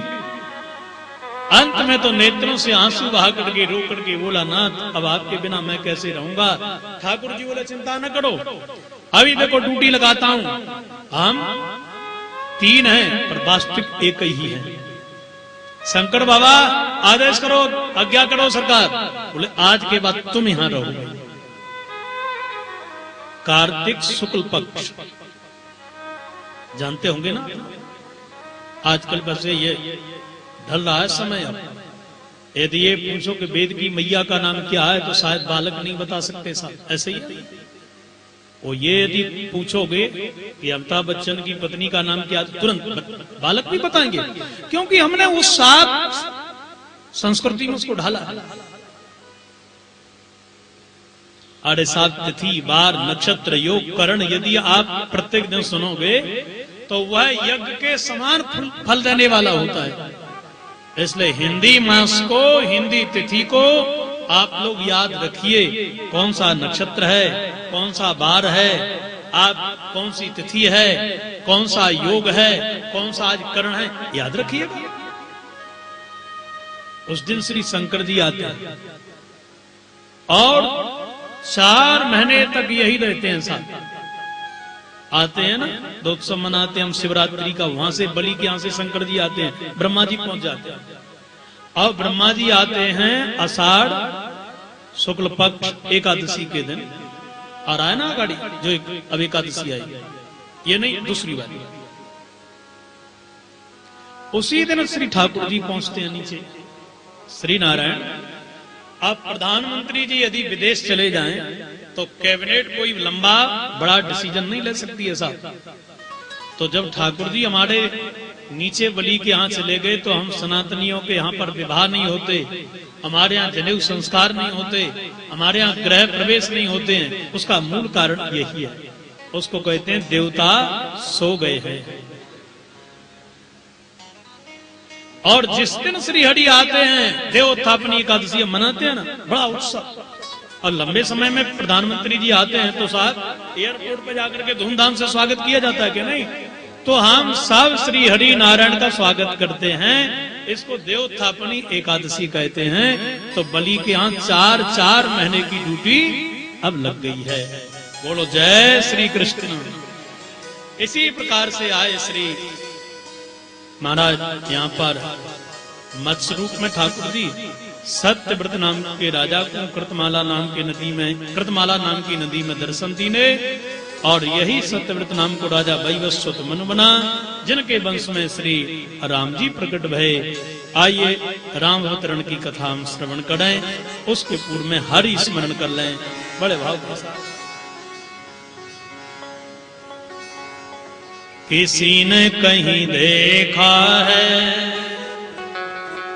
मोहन मुरली बाला, किसी ने कहीं देखा है मोहन मुरली बाला, किसी ने कहीं देखा है मोहन मुरली बाला, किसी ने कहीं देखा है मोहन मुरली बाला, मोहन मुरली बाला, मोहन मुरली बाला, किसी ने कहीं देखा मोहन मुरली बाला, किसी ने कहीं देखा है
उसे राधा का कन्हैया, कोई कहे उसे राधा का कन्हैया, कोई कहे उसे राधा का कन्हैया, कोई कहे गोपाला, किसी ने कहीं देखा है मोहन मुरली वाला, किसी ने कहीं देखा है मोहन मुरली वाला, मोहन मुरली वाला,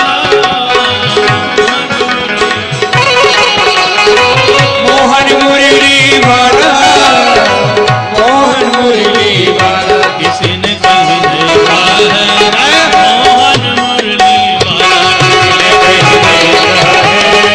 मोहन मुरली वाला। राधे राधे।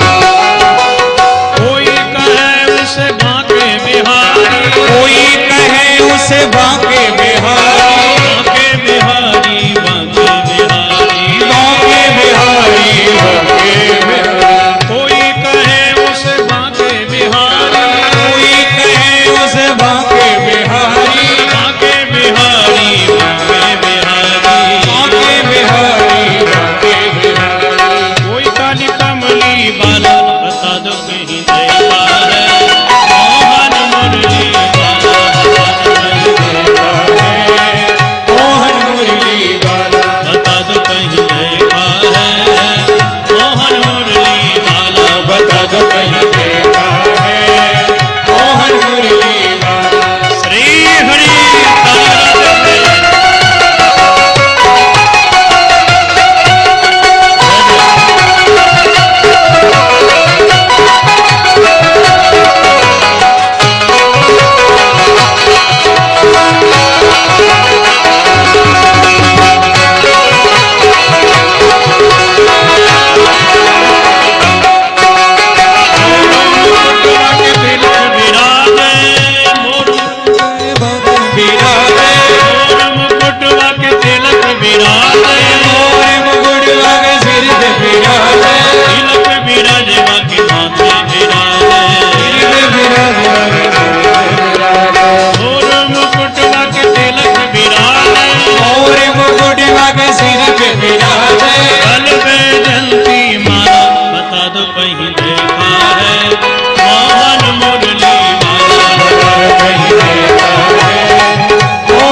कहीं देखा है मोहन मुरली वाला, कहीं देखा है मोहन मुरली वाला, कहीं देखा है मोहन मुरली वाला, बगल कहीं देखा है मोहन मुरली वाला। जो राधे राधे राधे जपो राधे राधे राधे राधे राधे राधे राधे राधे राधे राधे जपो राधे राधे राधे राधे राधे राधे राधे राधे राधे जो राधे राधे राधे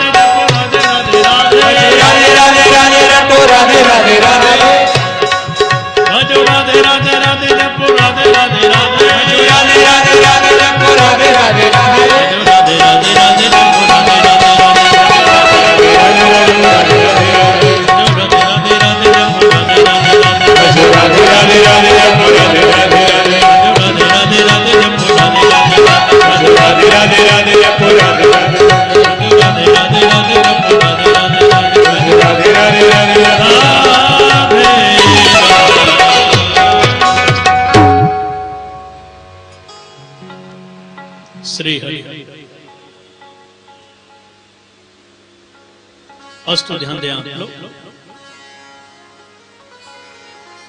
राजा ने पूछा कि महाराज आप तो मुझे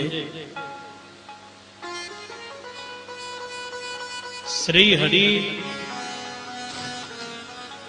अवतरित हुए श्री राम जी के रूप में वह चर्चा सुना। सुखदेव जी बोले यदि विस्तार से कहूं ना तो न शक्यते विस्तरतो वक्तुम वर्ष सतई रहे। 100 वर्षें पूरी लग जाएंगी, राम जन्म नहीं होगा। अब बोलो कृष्ण जन्म कैसे होगा? हो पाएगा क्या? बोलो, इतनी विस्तृत कथा है।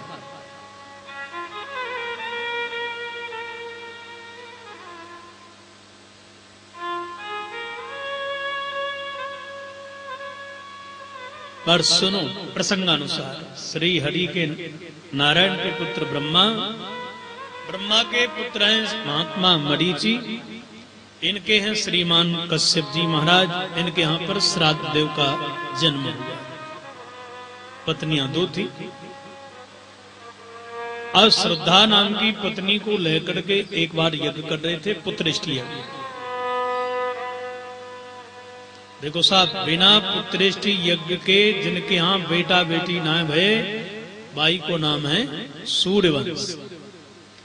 और जिनके कभी मंडप नहीं गड़े उन्हीं का नाम यदुवंश। बोलो राधे राधे, ठीक है ना? अब यज्ञ जब हो रही थी तो रानी श्रद्धा ने ब्राह्मणों से पूछा कि राजा क्या कर रहे हैं?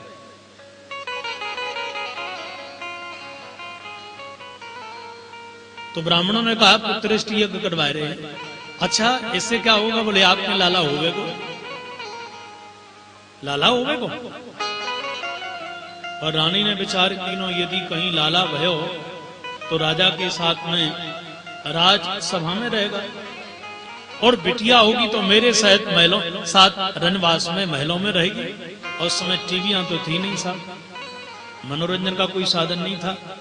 इसलिए रानी ने कहा महाराज ऐसी कृपा कर दो, मेरे यहाँ पर बेटा ना होए बिटिया होए, आप चाहो तो मैं दुगनी दक्षिणा आपको देने के लिए तैयार। ब्राह्मणों ने कहा हमको तो दक्षिणा चाहिए, माल मिलेगा तो माला पर मंत्र पलट देंगे। बोलो राधे राधे। अरे जोर से बोलो जय श्री कृष्ण, जय श्री कृष्ण।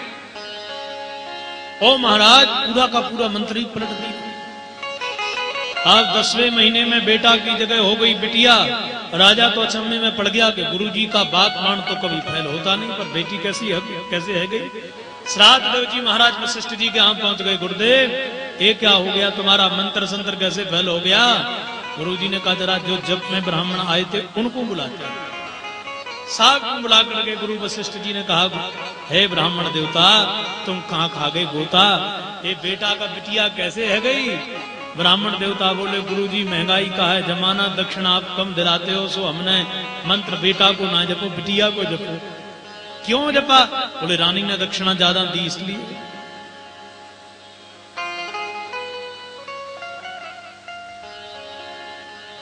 महाराज यजमान भी कमजोर नहीं था। बोले गुरुदेव मैंने पैसा खर्च किया है अनुष्ठान के लिए, अब इसका उत्तरदायित्व, इसका उत्तर देने वाला कौन व्यक्ति है? गुरुजी बोले काय को चिल्लाए रहो, हमने दक्षिणा ली ना तेरी, तो याई बिटिया को बेटा बना देते हैं। गुरुजी ने उस बिटिया को, इला नाम था उसका साहब, उसको बेटा बना दिया। अब बोलो विज्ञान पहले मजबूत था कि आज मजबूत है? बोलो पहले मजबूत था। बिना साहब पायलट के, बिना पेट्रोल के यान चलते थे क्या नहीं चलते थे? क्या टीवियां पहले नहीं थी क्या? थी साहब। भगवान श्री कृष्ण का जो गीता का ज्ञान था और महाभारत का युद्ध था, लाइव टेलीकास्ट संजय जी धृतराष्ट्र को दिखा रहे हैं कि नहीं दिखा रहे हैं?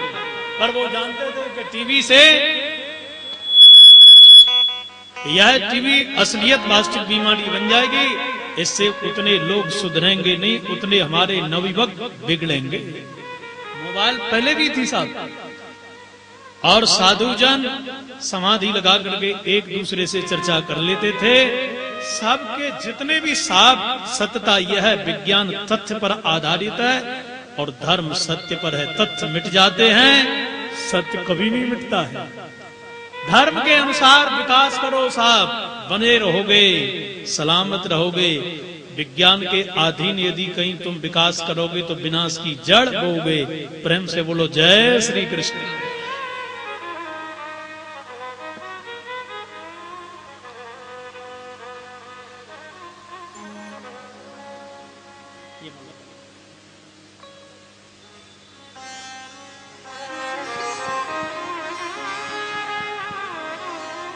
बेस थोड़ा आवाज ज्यादा कठोर हो गई।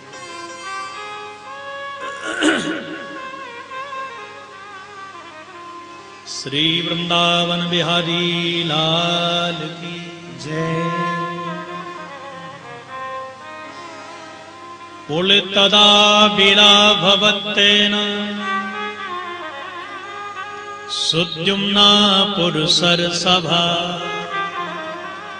वह इला नाम की बेटी को गुरु वशिष्ठ जी ने बेटा बना दिया सुद्युम्न।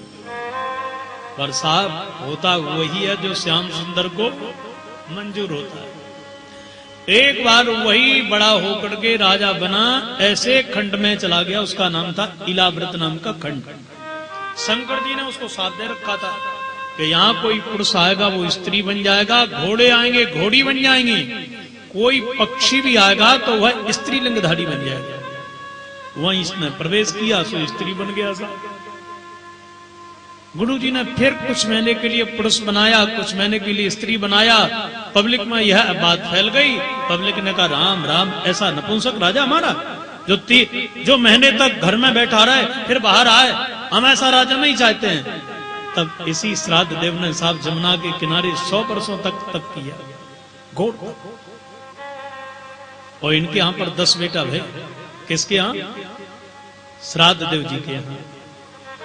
बोले इक्ष्वाकु नग सरियाति दिष्ट धृष्ट करूसका नरस्यंतम प्रसत्रं च नवगंच कविम विभु। 10 बेटा इनके यहाँ हुए। इक्ष्वाकु नग सरियाति दिष्ट धृष्ट करूस नरस्यंत नभग और कवि। ये 10 बेटा बड़े प्रभावशील हुए साहब। श्री सरियाती जी के यहाँ सुकन्या नाम की बिटिया भई, सेवन महात्मा को ब्याह दी। कवि जी महाराज ब्रह्मचारी हो गए, नभग के नाभाग हुए, इनके अम्बरीश पुत्र हुए। अम्बरीश ने तो साहब एकादशी व्रत के प्रभाव से श्री ठाकुर जी को पा लिया है। देखो साहब अलग अलग साधना है, अलग अलग मार्ग है। कोई प्लेन से कलकत्ता बॉम्बे जाता है, कोई ट्रेन से जाता है, कोई बस से भी जाता है, कोई अपनी कार से भी जाता है कि नहीं बोलो। कोई बड़े 84 कोस की यात्रा कार से करते हैं, कोई पैदल करते हैं साहब। तो ये सब मार्ग हैं। आप ईश्वर को किस मार्ग से भजते हो? देश की सेवा के द्वारा, कि गौ की सेवा के द्वारा, कि सत्संग के द्वारा, कथा के द्वारा या भजन के द्वारा? ऐसा नहीं कि आप अलग मार्ग के हो और दूसरे के मार्ग को झुटला रहे हो, पर तू ऐसा करता है, ये ठीक मार्ग नहीं है तेरा। नहीं साहब, जो जिस मार्ग को अपनाए है उसी रास्ते से अपने लक्ष्य की वो है प्राप्ति कर लेगा। यदि वो चलता रहेगा तब नहीं। आधी दूर चल करके लौट के आकर के विचार करे बस से जाऊंगा, और बस से 200 किलोमीटर जाकर के बोले नहीं अब तो मैं ट्रेन से जाऊंगा, फिर लौट गया। और ट्रेन से जाकर के बड़ी बड़ी परेशानी है, ये ट्रेन में तो लेट सपाट हो रही है, प्लेन से जाऊंगा तो कहीं का नहीं रहेगा साहब। इस प्रकार से कहीं मैं ज्ञान के द्वारा ईश्वर का चिंतन करूंगा, नहीं मैं भक्ति के द्वारा भजूंगा, ये मार्ग ठीक नहीं है। अब तो मैं बैरागी बनकर के भजन करूंगा। तो इस प्रकार से भटकते रहोगे। जो मार्ग तुम्हारे लिए अच्छा लग रहा है उसी को आप पकड़ लो, वही रास्ता आपके लिए ठाकुर जी तक आपको पहुंचा देगा।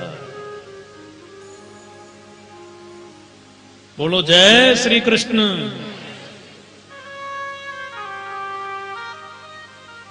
एकादशी व्रत के प्रभाव से इन्होंने ठाकुर जी को पाया। महाराज एक बार तो द्वादशी के दिन पारण करने के लिए बैठे थे, सबको भोजन करवा रहे थे। एकादशी को फलाहार करवाते हैं तो द्वादशी को उनको भोजन जरूर करवाया जाता है। सबको भोजन करवाने के बाद में अम्बरीश जी ने देखा कि दुर्वासा जी आ रहे हैं।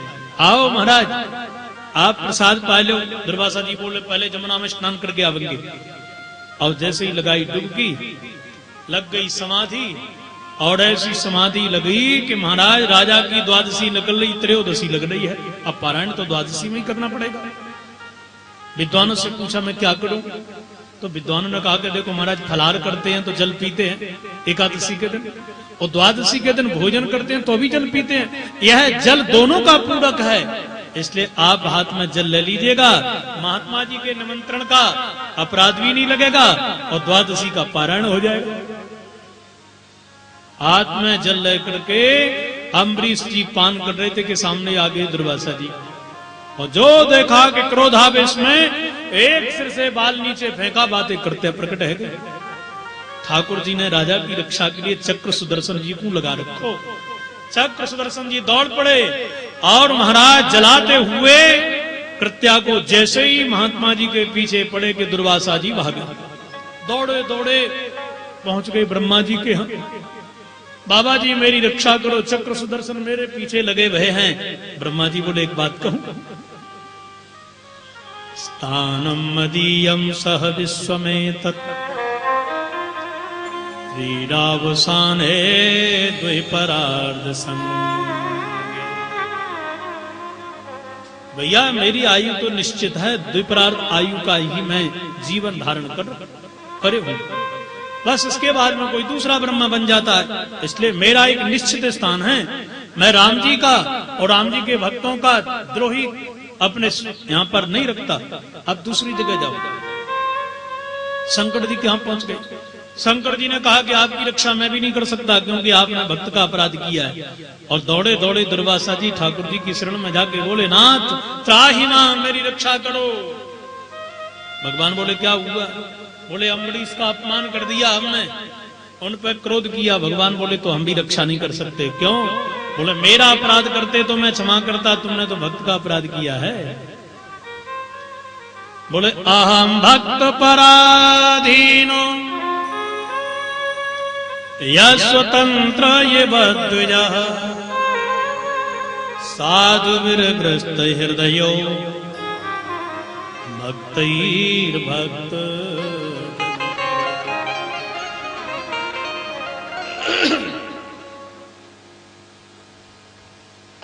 मैं तो पराधीन हूं,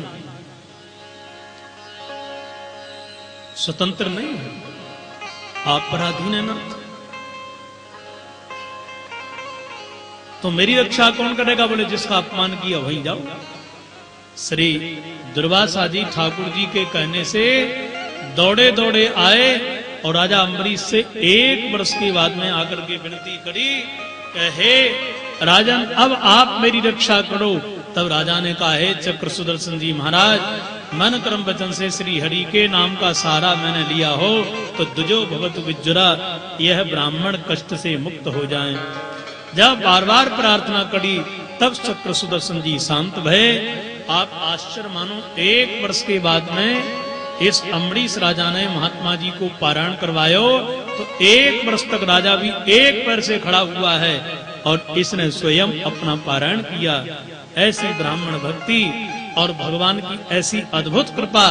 ठाकुर जी कहते हैं मुझे तो भक्त प्रिय है, कोई विरक्त और ग्रस्त से लेना देना नहीं है। बोलो जय श्री कृष्ण। वर्णन करते हैं इक्ष्वाकु के वंश में, इक्ष्वाकु के वैसे 100 बेटा भय, बड़े 3 हैं, विकुक्षी, निमि, दंडक। दंडक का राज्य समाप्त हो गया। निमि के वंश में श्री जनक जी महाराज, इनकी बिटिया सीता जी राम जी को ब्याही। और विकुक्षी के वंश में एक राजा हुआ जिसका नाम है इंद्रवाह। इंद्रवाह के लिए अस्त ध्यान दें। अच्छा, इन महाराज विकुक्षी के वंश में आगे चलकर के सज्जनों इंद्रवाह नाम के राजा हुए। इंद्रवाह के वंश में आगे चलकर के राजा हुए श्री युवनांशु जी महाराज। उत्कृष्ट यज्ञ इन्होंने भी करी और रात्रि की वेला में यजमान का कर्तव्य है कि वह यज्ञस्थली को देखे। यमुनासुर जी शयन कर रहे थे।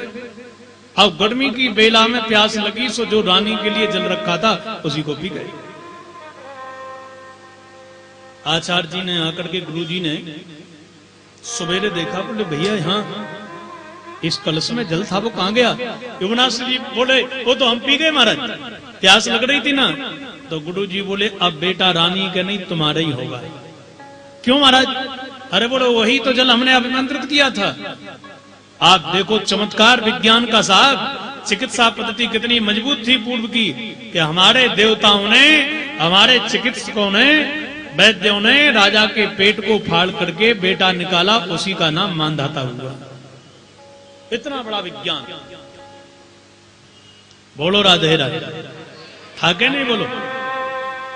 अरे साहब विदेश में लंका में एक राक्षसी रहती थी ना, आपने सुना होगा, जो नीचे छाया देख करके जीव जंतु जे गगन उड़ाई, जल बिलोक तिनके परछाई। आप लोग पढ़ते हो ना? वहां का विज्ञान था साहब। पर इंडिया का विज्ञान ऐसा था, आपने कथा सुनी होगी नारायण कवच में, कि कौशिक गोत्रीय ब्राह्मणों की हड्डियां पड़ी थी और गंधर्वों का विमान नीचे गिर जाता था।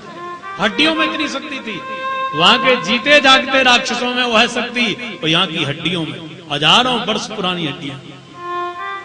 साहब भारत का इतिहास, एक भारत की नारी जगत जननी जानकी, और वो है जाकर के लंका में जब विराजी, तो लंका कोई अच्छा नाम है क्या? बोलो सर। वो लंका के असुर भक्त बन गए। देखो राम जी को हमसे ज्यादा मानते हैं, और उस देश का नाम ही श्रीलंका पड़ गया। श्री माने सीता जी, और लंका देश का नाम। तो यह जानकी मैया के चरण कमल वहां पड़े तो असुर भक्त बन गए साहब, और श्री शब्द से आज इस देश को अलंकृत किया जाता है। भारत का इतिहास, भारत की संस्कृति, भारत के ऋषि साहब जिन्होंने रिसर्च करके विज्ञान के लिए कितना आगे बढ़ाया था, पर हम इतने भटक गए ऋषि संतान होने पर। आज के विज्ञान पर हमको भरोसा है, पर ऋषियों की रिसर्च पे हमको भरोसा नहीं। वो ऐसा मजबूत विज्ञान था जो लाभ देता था, पर हानि नहीं। आज का विज्ञान लाभ तो दे रहा है, पर हानि भी साथ दुगनी है। हाँ, ये मिसाइलें, ये परमाणु, ये एटम बम किसी न किसी तो फूटेंगे साहब, निष्क्रिय तो करोगे कहीं ना कहीं जल में जाकर के। पर बिना प्रदूषण के, बिना खतरा के आज पूरी दुनिया साहब अग्नि पर रखी हुई है। सत्यता तो यही है।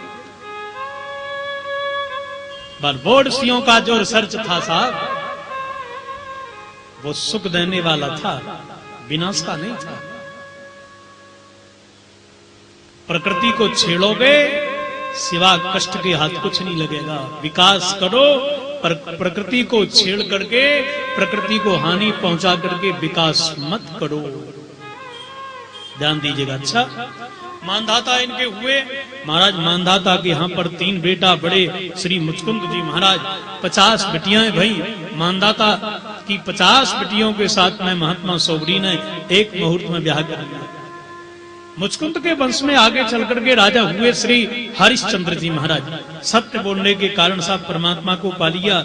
इनके वंश में एक बाहुक नाम के राजा भय, इनके सगर जी महाराज। और कथाएं तो लंबी लंबी, इनके इतिहास भी बड़े हैं, पर आगे जन्म भी करना है साहब। बोलो जय श्री राम। महाराज सगर ने अनेक अश्वमेध यज्ञ का संकल्प किया। 100वीं यज्ञ में आकर के इंद्र ने बाधा डाली। घोड़ा को लेकर के महात्मा कपिल के आश्रम पर बांध दिया, और सभी 60,000 बेटाओं ने जाकर के आवाज लगा दी, बाबा नी पाखंडी है। नेत्र खोले महात्मा कपिल ने, साफ जल करके राख हो गए। सगर जी बोले मेरे पुत्रों का कल्याण कैसे होगा? महात्मा जी बोले गंगा जी लेकर के आओ। अब देखो आप, सगर ने तब किया, गंगा जी नहीं आई। इनके बेटा अंशुमान ने तब किया, गंगा जी नहीं आई। इनके बेटा दिलीप ने तब किया, गंगा जी नहीं आई। इनके बेटा भगीरथ जी ने तब किया, तो गंगा जी आई। क्यों साहब? भगीरथ से दुगने नहीं, चौगने दिलीप जी महाराज तपस्वी थे साहब, बहुत बड़े तपस्वी थे। गंगा जी सगर से, अंशुमान से, दिलीप से क्यों नहीं आई? बोले जितने राजा थे ब्याह करते थे, फिर बच्चे पैदा करते थे, इसके बाद में नाती पोता होते थे। जब बुढ़ा जाते, किसी काम के नहीं रहे, सोई गंगोत्री जाते थे। अब किसी काम की रहे तुम क्या? बोलो। हाथ में माला उठाओ के नीचे गिर जाएगी। दर्शन करने के रहे नहीं, आप ध्यान लगाने के रहे नहीं, अब सुनाई देता नहीं, दिखाई देता नहीं, तो समाधि लगा नहीं सकते। और साहब भगीरथ जी ने ब्याह नहीं किया है। इनका संकल्प है कि कुंवारा ही मर जाऊंगा, गंगा जी आएंगी तो ब्याह करूंगा, अन्यथा अपने जीवन को त्याग दूंगा। ब्रह्मा जी ने सोचा यदि ये समाप्त तो हो गए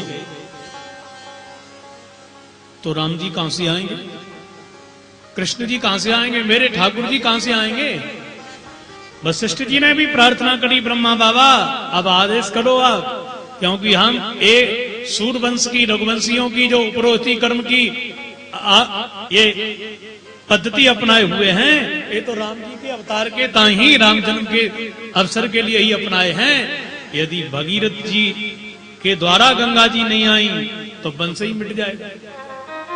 इसलिए ब्रह्मा जी ने 3 अंजलि जल छोड़ा। नीचे गई पाताली गंगा, ऊपर सुरसरी, नीचे भागीरथी आई और वृक्षों को तोड़ते, पर्वतों को फोड़ते हुए सज्जनों आगे भगवती गंगा मैया बढ़ी और सीधे आई ऋषिकेश में, हरिद्वार, और अंत में गंगा जी जमुना जी से मिली और काशी में जाकर के सीधे 60,000 बेटाओं के ऊपर से समुद्र के किनारे मिल गई और 60,000 सगर के बेटा तर गए। गंगा जी ने भारत भूमि को पावन किया। यह जल नहीं सज्जनों, अमृत है। गंगा मैया ने भारत की महिमा बढ़ाई है। बोलो गंगा मैया की जय। साथ इस वंश में आगे चल करके राजा हुए सुदास, सुदास के सौदास। इनके वंश में आगे चल करके महाराज एक अस्मक नाम के, अस्मक के मूलक, मूलक के रथितर, इनके खटवांग, खटवांग के रघु, रघु के आज के श्रीमान दशरथ जी महाराज हो गए। बड़े प्रभावशाली राजा। राजा के यहां पर 3 रानियां हैं, अयोध्या की राजा है, और बेटा बेटी को भयो न। राजा चिंतित हुए। आज गुरु माता ने कहा कि राजन आपके पुत्र नहीं है, कोई साधना तो करो सही। पर मैया ने गुरु जी से भी कहा, गुरु वशिष्ठ जी से अरुंधति मैया ने कहा आप तो गुरुदेव हैं राजा दशरथ के, आप कुछ करिए ना। गुरु जी ने कहा कि ललना तो मैं जन्मा दूं, पर ये राजा के कोई लालसा तो हो। माता जी बोली लालसा तो मैं प्रकट कर दूंगी। वो कैसे? बोले जब अपने यहां पुत्र हुआ है ना, इसका उत्सव मनाए अपन।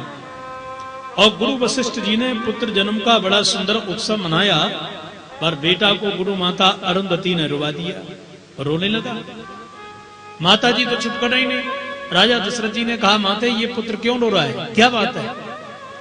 तो माता ने कहा कि राजन ये कह रहा है अपने पिताजी से, हे पिताजी आपका चेला राजा दशरथ है, पर इसके कोई पुत्र नहीं है, तो मेरा चेला कौन होगा?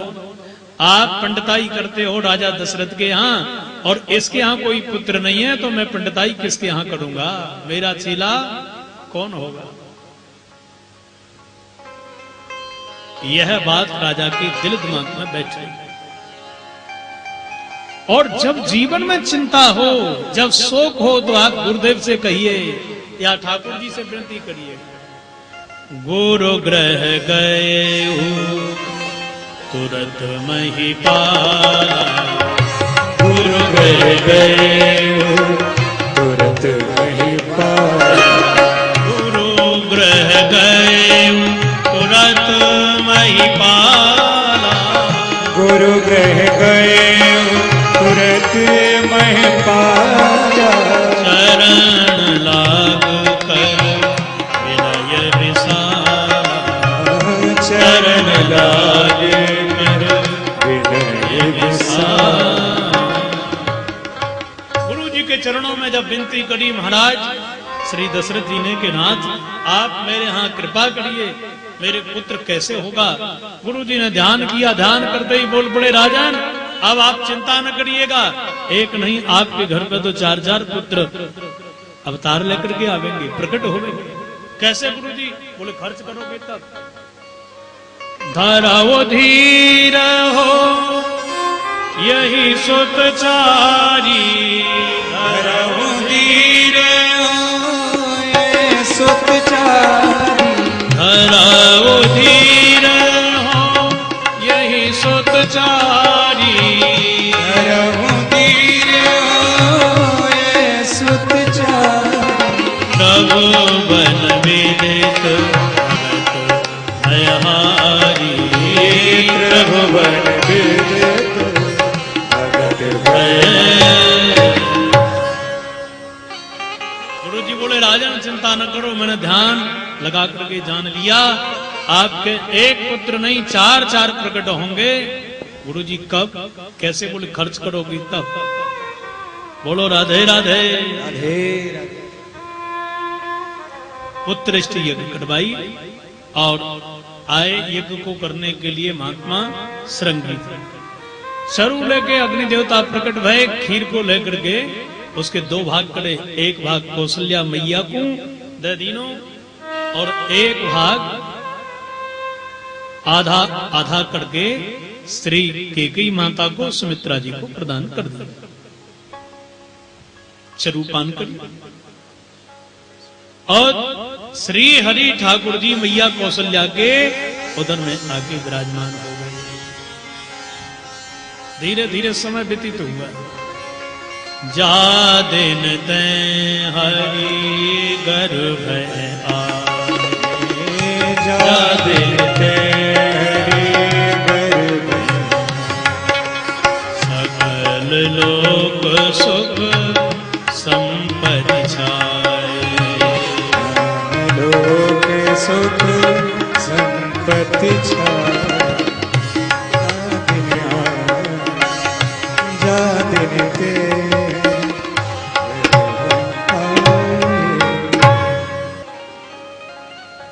अब धीरे धीरे समय व्यतीत हुआ। चैत्र का महीना हिंदी महीना जानते हैं ना, और चैत्र तो कड़वा महीना हो सा, बट इसको बाबा जी ने लिख दिया मधुमास पुनीता। और राम जी तो मीठे हैं ना, इसलिए शहद के समान जो मीठे श्री रघुवर हैं, ऐसे राम जी का जन्म भी मधुमास में ही हुआ है। बोले नौमी तिथि मधु मास पुनीता, नौमी तिथि मधु मास पुनीता, नौमी तिथि मधु मास पुनीता, नौमी तिथि मधु मास पुनीता। शुक्ल पक्ष अभिजित हरि प्रेता, शुक्ल पक्ष जित हरि। आज सुंदर जैसे ही मधुमास चैत्र का महीना आया, और चैत्र के महीना में आज शुक्ल पक्ष नौमी तिथि है, मध्याह्न की बेला। अयोध्या में बधाइयों का गायन हो रहा है, बड़ा आनंद छाया हुआ है। और जैसे ही मध्याह्न की बेला भई 12 बजे के 4 भुजा में श्री हरि राम सरकार प्रकट हो गए। बोलो रामचंद्र भगवान जय, श्री भक्त वत्सल भगवान की जय। 4 भुजा के श्री राम जी को निहार करके अब तो मैया परम प्रसन्न है गई। देवताओं ने स्तुति गाई। बोले सुर समूह विनती करी, पहुँचे निज निज धाम, जगन निवास प्रभु प्रकटे, अखिल लोक बेश्राम। देवताओं ने बड़ी मधुर स्तुति गाई, अपने अपने धाम को प्रस्थान कर गए। अब मैया ठाकुर जी को मना रही है। आइए सभी बड़े भाव से हम भी साथ में राम जी की थोड़ी स्तुति गा लें। राम मंदिर उत्सव समिति के द्वारा भी तो कार्यक्रम हो रहा है।